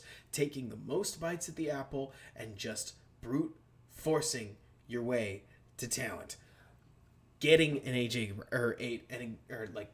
trading for an AJ Brown, taking the risk, but having drafted Devontae Smith and grabbing Dallas Goedert and trading Zach Ertz when Zach Ertz was over and drafting the extra quarterback and loading on the offensive line and loading on the defensive line. I mean, it's a fun way to build a team. It's a team that understands what they want. You could argue to me that Sirianni may or may not have done anything at all except make faces at the camera all season long. I'd believe you because the team is so good.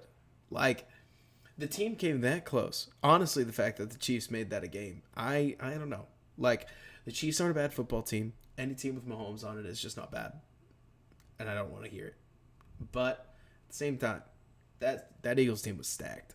The fact that the Eagles defensive line couldn't generate any pressure in the clutch, that sucks. But I tend to think that it's just going to be a huge... so I can't help but wonder, Jordan, just to push back on you a little bit. When you say, when I see polls, I know that there is a cadre of Bears fans that are going to automatically assume that anything good that happens this offseason is Ian Cunningham. And that once Cunningham leaves, that they're going to say, well, now the good one left. Like, let's see how's Poles going to ruin this.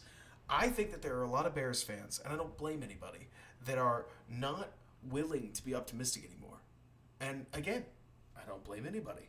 Like, been there. But I think that there are a lot of Bears fans that just assume the org will screw it up at this stage. And I don't believe it. Like, Jordan, you say that, but that is a year 4 piece to this puzzle. Like, that's not how orgs start. You get there when you've got the capital to play with and when you know, frankly, what your core identity is. I don't think the Bears do yet. I think the Bears were so poor on offense last year that they're still not quite sure of how they want to win. And when you look at stuff like that, I agree with you that, like, manipulating that, generating basically surpluses and then trading, that all of that is important. Like, of course it is. But you can't do that when your roster is garbage and you're clearing it out to effectively start the franchise next year. In that case, I cannot make it clear enough that I'm not expecting anybody to laud Poles. if you've heard me say that you should laud polls, you heard me wrong. I'm saying, because like I've said before, anybody can destroy, anybody can tear down. But we tore down well. We really cut everything. We cut so much fat. And we ended up with the number 1 overall pick. It's as good a teardown season as you could ask for. If you're going to tear down, this is what you want. You know what's normal? You tear down, you get the 8th pick. You know what's normal? You tear down, but you still signed a free agent or two. And one of them had like an ACL injury. Or they just didn't fit the system. And so now the cap's pretty good. Pretty good. Like $75 million in cap space. But the Bears, they have all of the cap space anybody could ever ask for. They've got the number 1 overall pick. Thank you, Davis Mills. And we'll have to see what they do with it. I mean, again, I'm going to finish breaking down Myers here, because obviously we talk about like the build stuff. The good news is WFM. While you do have to get lucky, I can't emphasize this enough. If the Bears were drafting 3rd, everything would hang on the edge of a knife. Sorry to get dramatic, but I have to. Sorry, team. But they're not drafting 3rd. They're drafting 1st. They have so many opportunities to basically scoop up free picks off of quarterback needy teams that couldn't take a quarterback last year. Because to wrap that whole discussion we had at the start of the stream up into a nutshell, these quarterbacks represent important contract extensions and ownership goodwill that a lot of these GMs just cannot afford to pass on. I mean, to use an example, like Carolina, the new Tennessee GM, it's massive. I don't think Vegas needs it that badly, but Arthur Smith in Atlanta, he might. I mean, it's not that it fixes everything, but I'll tell you what, Eric. If I'm a Bears fan, and I am, and the Bears took a pick that I already would have expected, well, let's see. So, Jordan, I agree with you in theory, but in practice, the Bears have overperformed too many times, right? The Bears have taken what should have been the 6th pick and ended up with the 12th pick constantly. I mean, constantly. My whole life. And so, while I agree with you, Jordan, it's more this idea, because when I talk about 1st and all this stuff, it's like I find it hard to believe mathematically. And this is the whole, like, if you've never looked it up, this is the entire ism to the Spielberger-Fitzgerald chart. Okay, have we all seen this? Do you know what I'm talking about? Like, it's Gerald Spielberger. I always spell his name wrong. Draft chart. If you haven't, it's interesting. It's a thought experiment, okay? This isn't attempting to rethink the Jimmy Johnson chart. This is an attempt to try to re-quantify what a drafted player brings to the table. What you'll really notice is that pick 33 is dramatically higher than, drastically higher than it is on standard charts. A standard chart would have this on closer to 580, right? And this is obviously a play on the Jimmy Johnson chart. They both start at 3,000. But the idea, and I agree with you, Raging. I mean, more picks doesn't mean you're going to hit, but you need the pick. Okay, so let's put it this way, Raging. For every team that stacks picks and then blows it, like the Raiders, there's a team like the Eagles that stacks picks. They make mostly good picks. They still have some stinkers, and they go and they win a Super Bowl, right? For every team that trades up and drafts a quarterback, you get a team that trades up for Josh Rosen. You also get a team that trades up for Josh Allen. So there's a little bit of both, right? In all kinds of these cases. I totally get it. But with the Bears where they are, I find it hard to believe that Chiefs.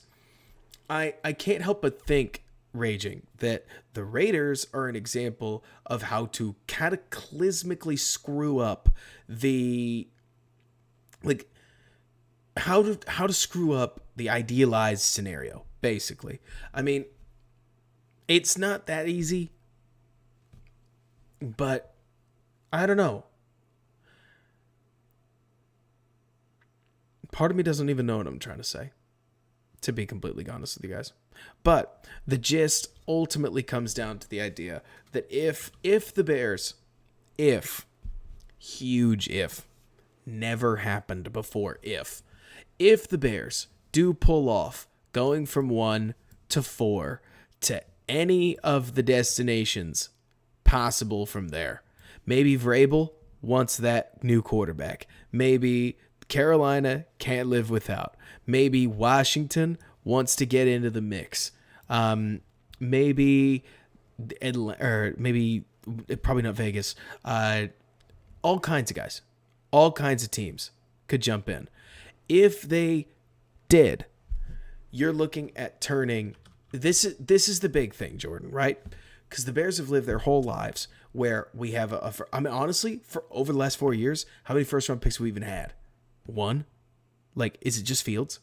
I mean, because you could say bidding war renewable, and I agree, but like, I think we've had 1 first round pick, and and it was Fields. Outside of that, we keep trading him. So the Bears don't even get a first round talent. They get a second round talent, and we all act like it's a first round talent, which is stunning. I mean, that's 5 years of drafting, and it's come to that. Lord.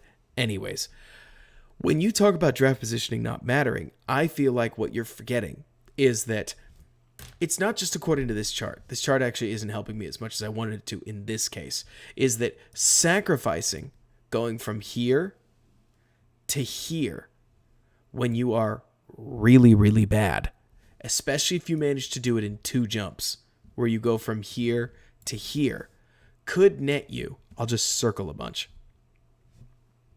It could, instead of 3,000, net you up to and around, like, obviously we said 9, but also 35, maybe 39. Maybe you get, I'm just going to kind of circle randomly and semi-haphazardly. And you'd have the opportunity, because again, remember that the Bears already have 53. They have 33. They have 65. And then you could add a future 1 and maybe even a second future 1. When you get 3,000 and you turn it into that, it's like spreading your chips out on the roulette wheel. And while the odds might be better on the one that you were betting the first time, having all of the picks basically means that your scouting department could practically have Mike Renner come in and pick you his best player on his BPA board, and you would get better in a hurry, especially with cost controllable talent. Look, winning at football isn't that easy. You need good coaching. You need good scheme. You need good players. You need players cost controlled setup.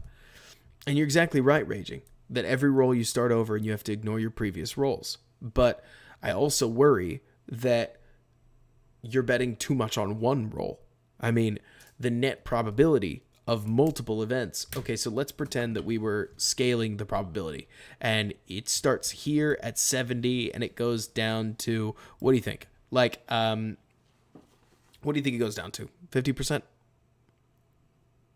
Oh, what are we talking about? Chance this person becomes a Pro Bowler. Like, what do you think the 32nd pick of the draft's chance of becoming a Pro Bowler is? And 70% is awfully high for number 1. But why not? Let's let it ride. Right? No kidding, Eric. Like, maybe it's 30, 35%.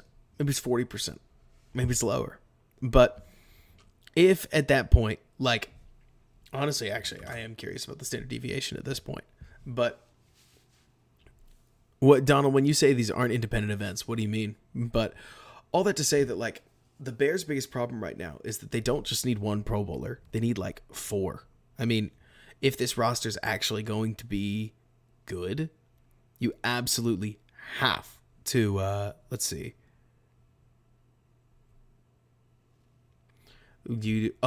I didn't read this. You take the $10 ticket that gives you a 75% chance to hit versus 10 tickets that give you a 10% chance to hit. Stats don't work in an accumulative fashion. So, Raging, you're right. The big winner here is these future ones. So you're trading the $10 ticket that gives you a 75% chance to hit one time for. Let me see if I can mathematically. Let's pull up a notepad, because I'm basically guesstimating, to be honest with you. Like, you're taking a $10 ticket with a 75% chance to hit. You are trading it for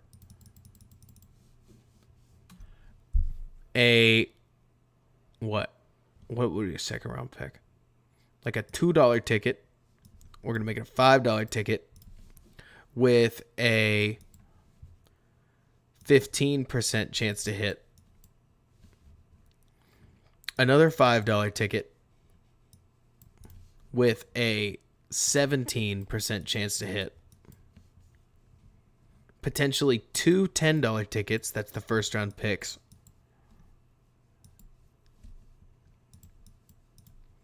Each with 40% and 50% chances to hit, and even a chance that it might go as high as 70%. Like, it's, yeah, I know. Within this, it's like, I hear you. It's more to say that you're spreading your probability out, and you're giving yourself a chance for a jackpot where more than one of these things hit, off of the same pick, no less. Not to mention, you get more players, which honestly, more players is just more people to cheer for. All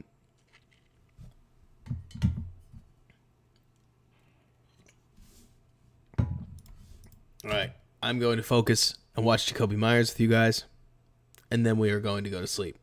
The other thing that doesn't help is that I'm pretty much constantly terrified of what injury can do to players. I do think that the eggs in one basket thing tempts Murphy's Law renewable. I would actually go back and be really surprised if number 1 was as successful as we want to believe they are, because number 1 overall, I don't know. I really don't. Like, you get the Myles Garretts, but you get the Chase Youngs. You get the Joe Burrows, but you get the Jared Goffs. Jared Goff's not with his team anymore. Like, what defines successful? He made a Pro Bowl. So did Mitch Trubisky. Like,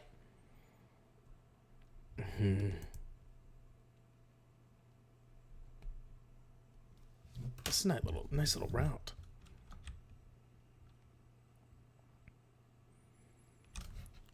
So you're exactly right. Like, let's see, you have to ignore your previous roles. People are looking at it like it's accumulative or one pick impacts the other. A tier 1 player is better than 5 tier 2 players.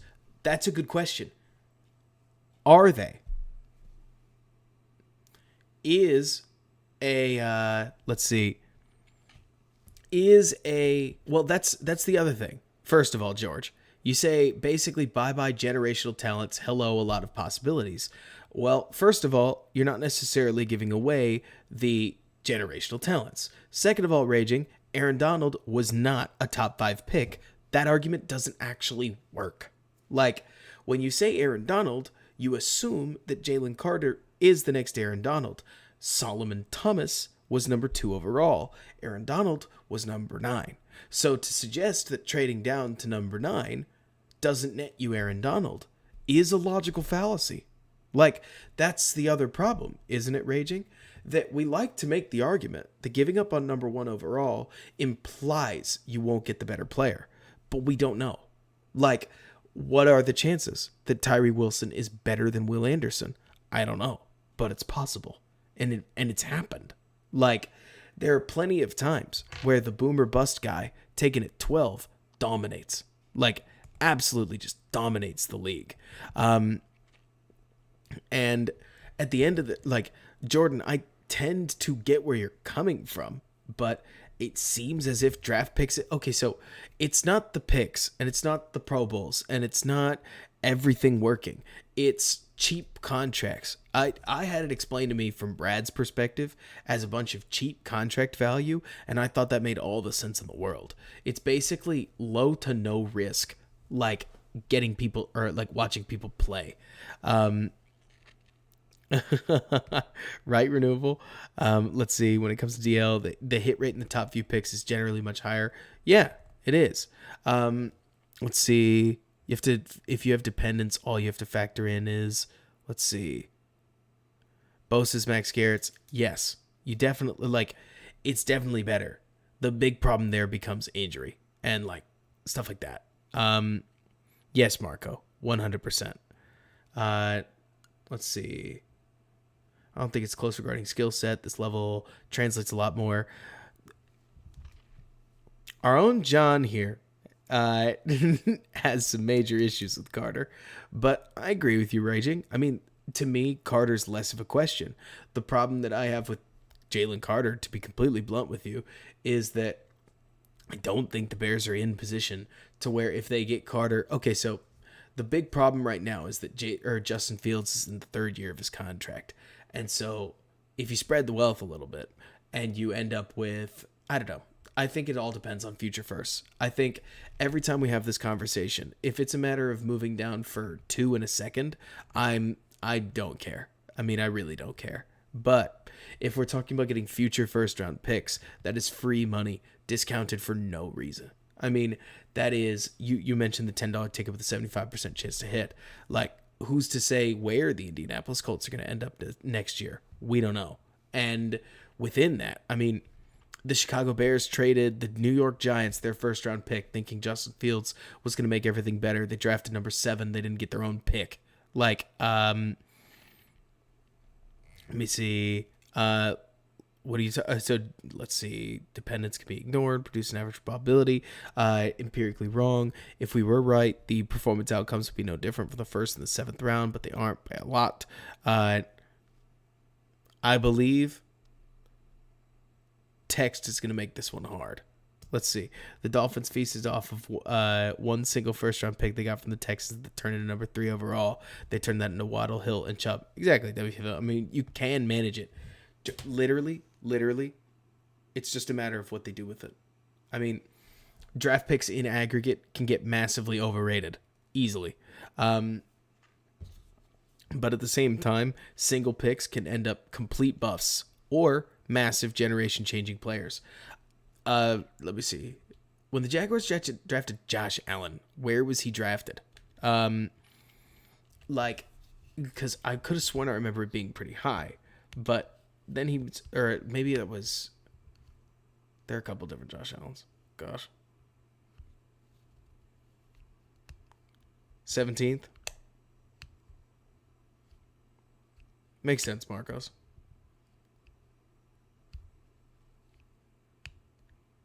I don't know.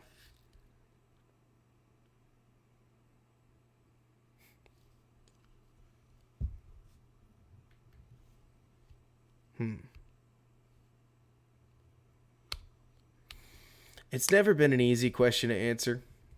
If it was, there wouldn't be so much passionate debate over it. Number 7, see, that makes sense to me, WFM. You get a good player, but he wasn't...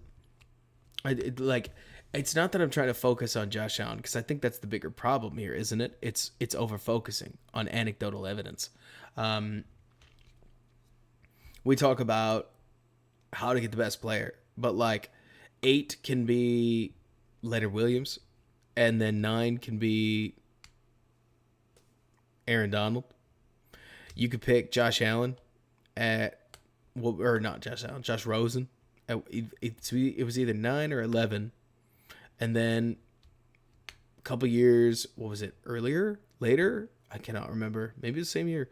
Lamar Jackson can win you an MVP from pick 32. Like,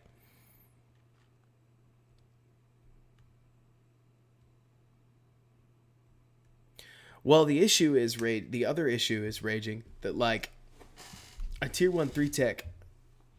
Let's see. You're saying it's been 25 plus years since a tier 1 3 tech has gone to a rebuild. So they have to draft or keep gambling with risky players that underachieve. Like, are they risky players that underachieve the free agents in this case? Let's see. You'd move off the pick for Ogun. I think I'm not following, but I'm barely reading. Let's see.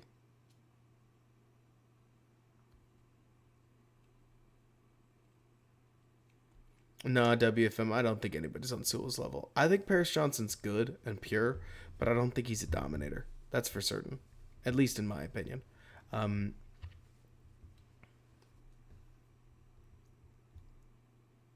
Draft order makes a big difference. I still think at the end of the day, the biggest value here, Donald, is the future first. To me, the big winner really is. I mean, especially since you're talking very decent chance. So, to me, Raging, I struggle to see, to be blunt, why it's got to be Jalen Carter and why Jalen Carter is the reason that the franchise turns around, especially given the uncomfortable possibility of Justin Fields not working out, which is possible. I mean, the Bears have even laid the groundwork for him not to work out. And while absolutely everybody in this chat wants him to, I think that especially if you made the pick at 1-1, but if you don't trade down, I tend to look at the situation thinking that, great, now you've got a good defender, maybe you've got a killer draft class, but you have no real reasonable way to improve your quarterback stock. And as we can see, the negotiation right now that's freezing the New York Giants in place. I mean, it is hell to be in as far as like quarterback negotiations go, and frankly, the franchise's state overall. I personally look at the entire situation thinking that the main value add from trading down is diversifying the assets, sure, but mostly taking advantage of the discount that comes to pick up future first-round picks, especially in trades involving quarterbacks. This gives you a ton of flexibility. It allows you to add those cheap young contracts. And not to mention, I tend to envision that if we were taking a look at the hit rate on 1-1 overall, that it's not all the way up at 75%, because when you set the benchmark at 75%, you build a case for yourself. And while I agree in theory that we need a tier 1 3 tech, we need at least a tier 2 3 tech. We want a tier 1 3 tech. And I don't think that the defense is less than average without one, especially if you've got killer defensive end play or a good nose tech or tackle that can also play at a 3 tech level.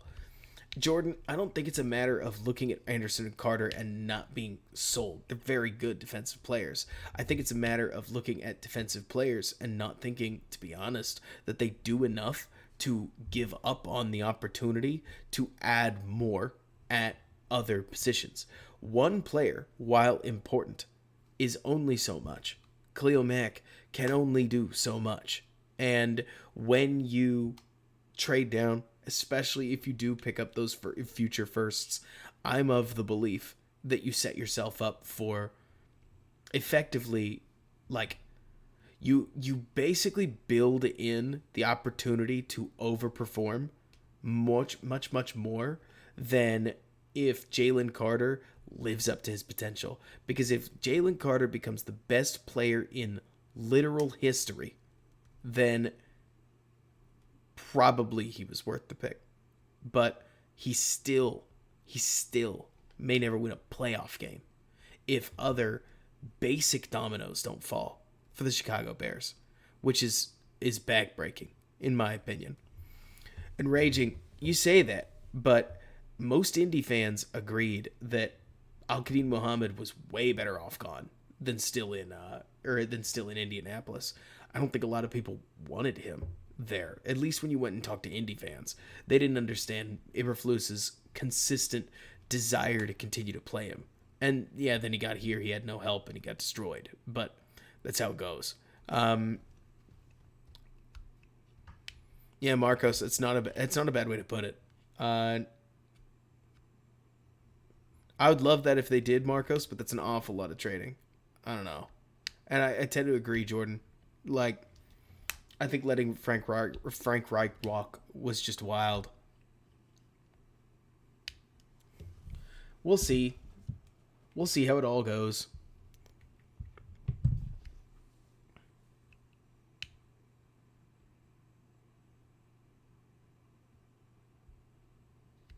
I'm trying to follow the statistics piece. Huh. Ultimately, I think Carter and Anderson are really good. I also tend to think that if you trade down to 4, you still have every ability to have a shot at one or both of them. Not that you'd take both home, but that you'd have a shot to get the free picks and also get your guy. And that's odds that I would take. Especially because it's basically just it's basically just free money in that case. I don't think we'll both absolutely be there. I think one probably will.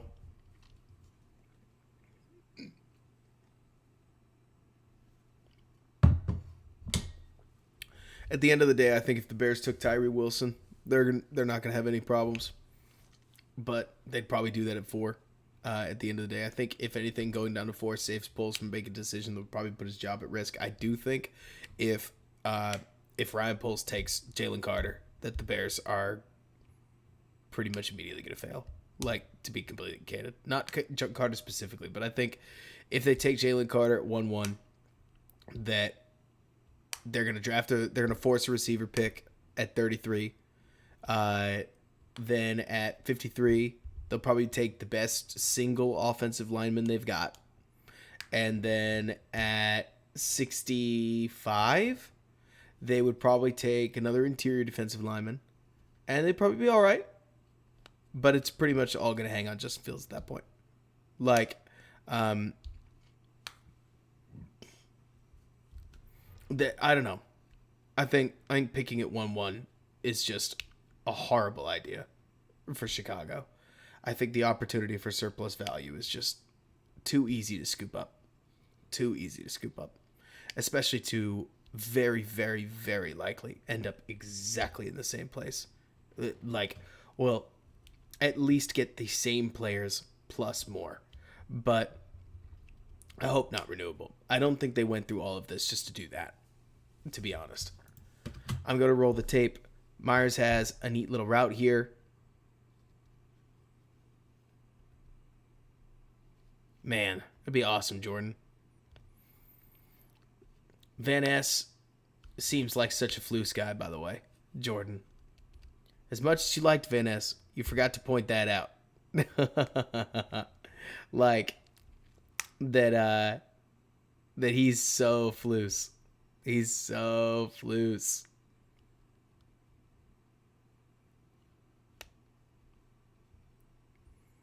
It wouldn't surprise me, Raging. The Bears basically are going to try to replace almost their entire offensive line. I mean, they'll add a right tackle. They'll add Braxton Jones. They'll keep Braxton Jones. They'll add what? They'll add a center, more than likely. They'll probably add a guard, but it won't stun me if they add a rookie and immediately play him easily, just because of the nature of, frankly, what the Bears need. Like, they've got a lot of bodies, and they need guys taking snaps.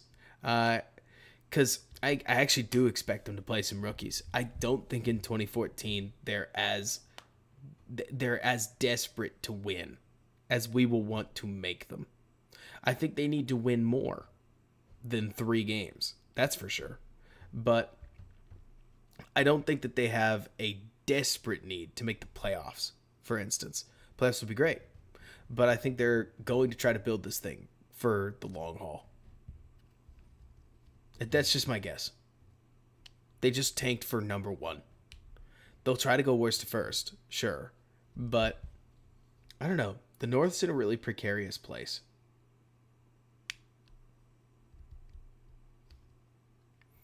Oh, totally. I think they'll probably want 4. Like 4 vets, including Braxton. Marcos, we don't know. That's for sure.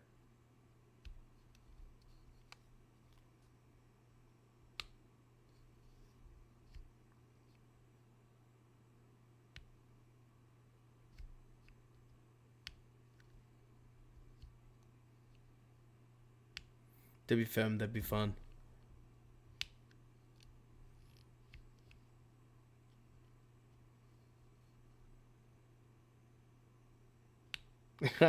Jordan, it'd be sweet. I'd love to see the Bears overperform. That'd be neat. Marcos, I think best offensive prospect is a funny one, actually. Just because it's kind of dependent on how you determine that. Bijan Robinson's really good. I was going to say, Jordan. After that, wide receivers a total toss-up. Paris Johnson. Yeah, I guess Bryce Young off of just pure positional value. Man, Mac, where was this ball?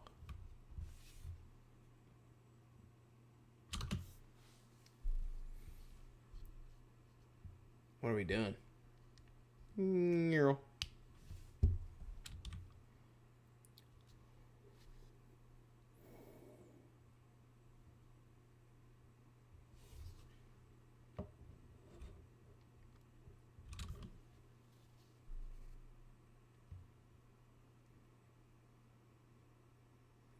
Myers is twitchy.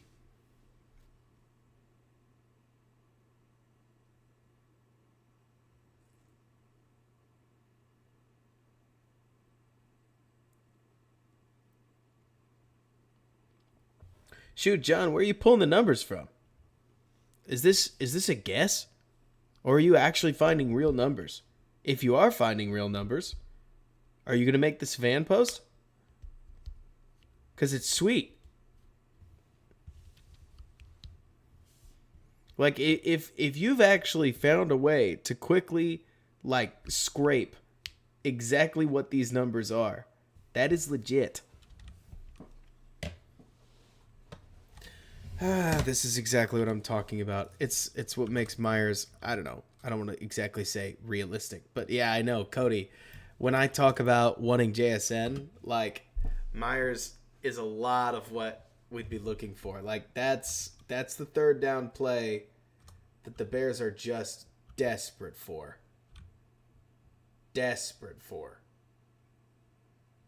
The Falcon, Jordan? Yeah, they don't need Myers. And Myers, a former UDFA, probably isn't worth the whole contract. I mean, we're talking about paying an 800-yard receiver. Like, 8 figures easily. I mean, it's a ton of money. Jacoby's earned it, but it's a ton of money. But you can see in the way he runs his routes that he just does what the Bears are missing. Was that him? Yeah. He's a short yardage guy. And WFM, we just so happen to have a ton of money.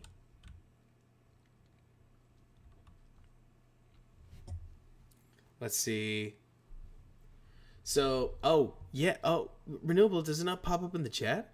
Anyways, let's see.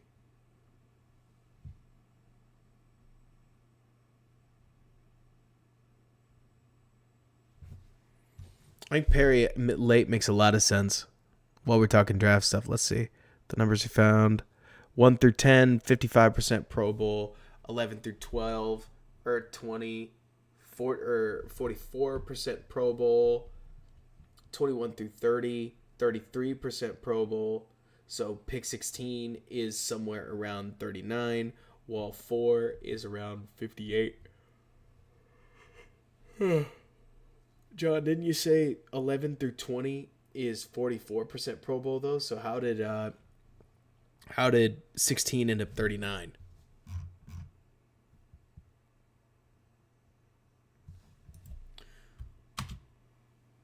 Yeah, I agree, Jordan. I think late means like the third-ish.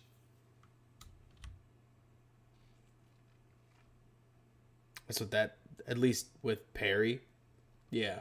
You don't get that many X prospects.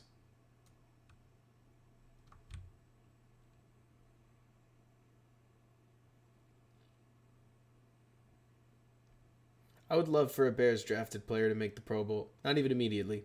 Ever. Like, honestly, I am just so starved. Guys, this is the kind of thing, this is the kind of deep, introspective conversation that you're going to get when you're still on the stream at, God, it's 1:20. Sometimes I just wonder why I do this. But basically what I was going to say is, I got so excited about the 2018 season that I jumped into content creation. I haven't looked back. I really enjoy it. This is great. Hanging with you guys is great. But it's worth reminding everybody that means that the 4 Bears seasons that I've covered have been 2019, where we got really mad. 2020, where we got really sad. 2021, where we managed to get even sadder after getting a little bit excited. And then 2022, where we had fun being really, really, really bad.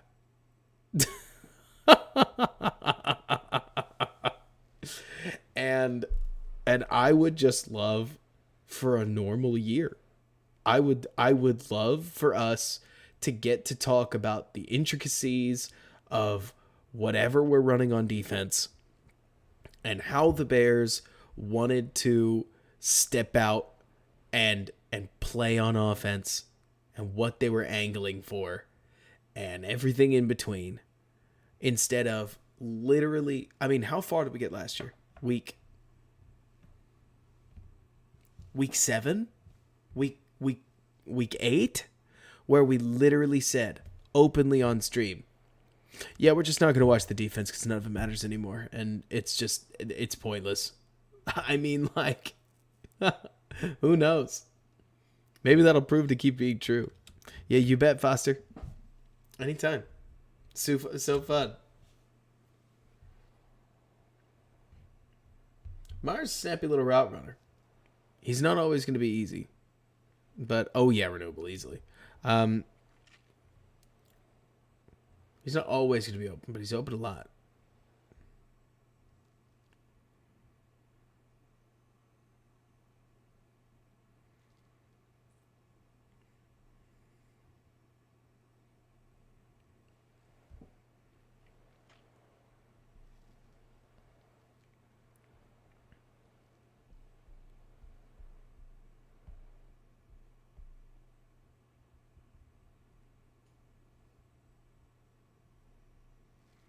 Man.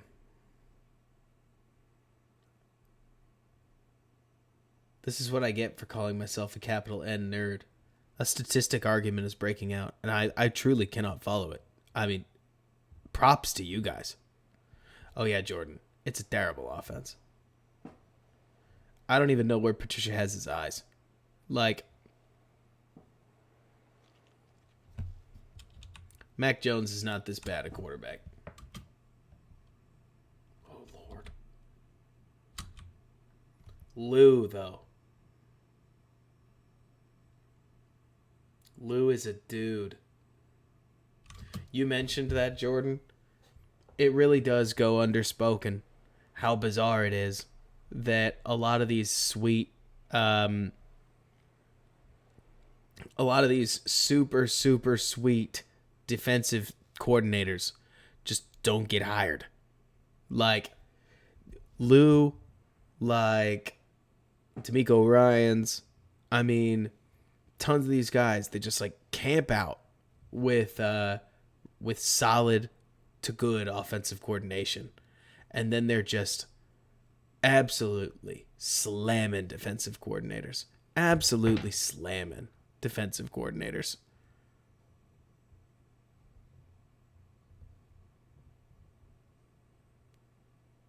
What are the Pats doing? I guess it's third down. Who cares?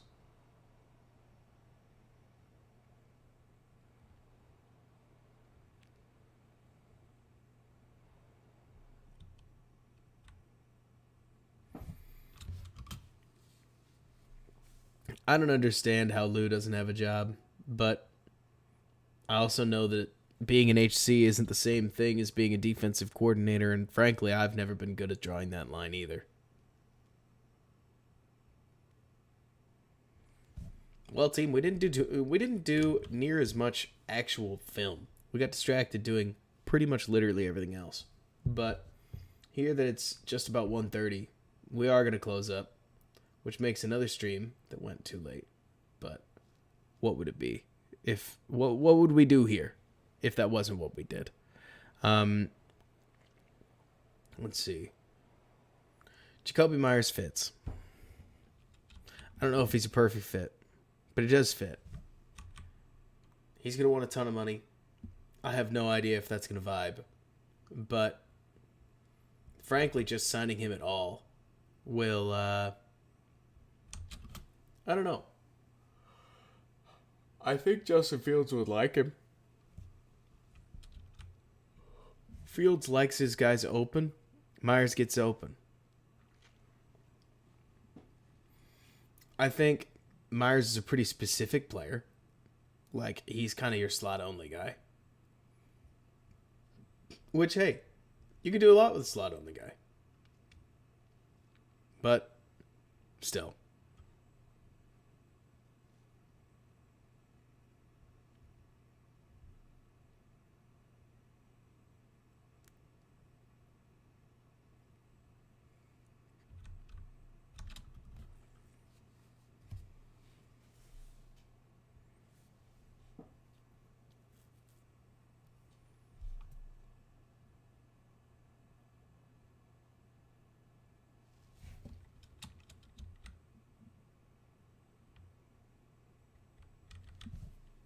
I know, Eric.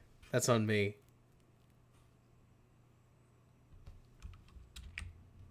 Where Myers helps, in theory, is plays exactly like this. WFM, the real secret is that you don't pay attention to free agency when it's any other year. So it feels weak, but it's pretty much the same. So looking at this, I really want you to notice what happens with this linebacker right here, where this linebacker, nope, it's this one. Forget it. Not this one. This one. You're going to notice him dropping. Mac Jones picks up on it. And Myers is going to break open. Like, let's go to this moment right here. That's separation if this guy wasn't here. But he is. Thankfully, the Patriots, yes, even Matt Patricia can do this. It's not a complicated concept.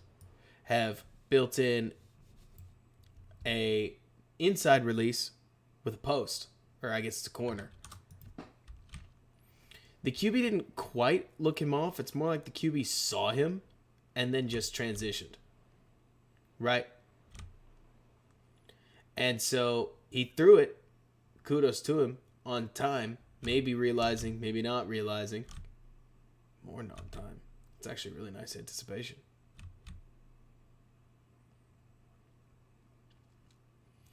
And that's the kind of stuff that I would hope that in particular you could have Mooney right here and a guy like Myers do. Because this year they did it a lot with Mooney, but it almost seemed like they didn't trust anybody to go get open the other side. And Mooney's not a budding ultra star, but he's very good. And frankly, those are the kinds of routes. Like, Mooney would be a great Patriot. I mean, there's a bunch of the route concepts that they like doing in New England that mesh with Darnell Mooney's skill set a lot. And so I like to think that if they got Myers to play their kind of ball, that would work. But a lot of that will always come down to the uncomfortable question of, if Justin Fields was a Patriot, what would happen? Like, would he succeed? Or would he fail to hit the ball out? Man, nice play by, who is that, 84? Like,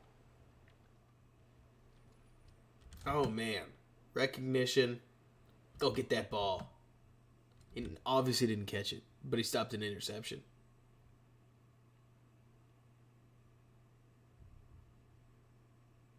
Boom. Yeah, I'll have to give Zacchaeus a look. haven't actually sat down and watched him.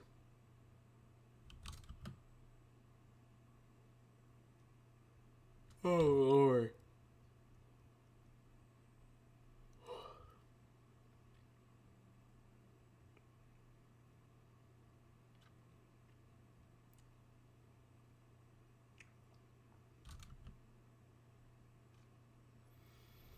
Amen, Donald.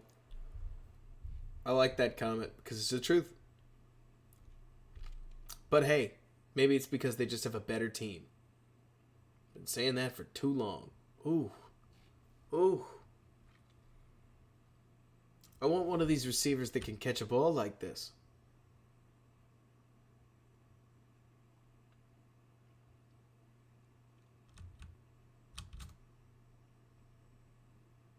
Because you throw the ball into triple coverage. And I mean, you see a hit like this, you just expect the ball to come out. Who even is that? Jersey didn't help me at all.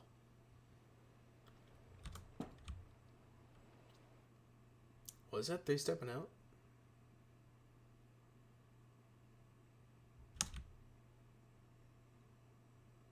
One, two, three, four, five, six. It's a 7-step drop. I think you're right. That is Kendrick Bourne. It's a nice play by him.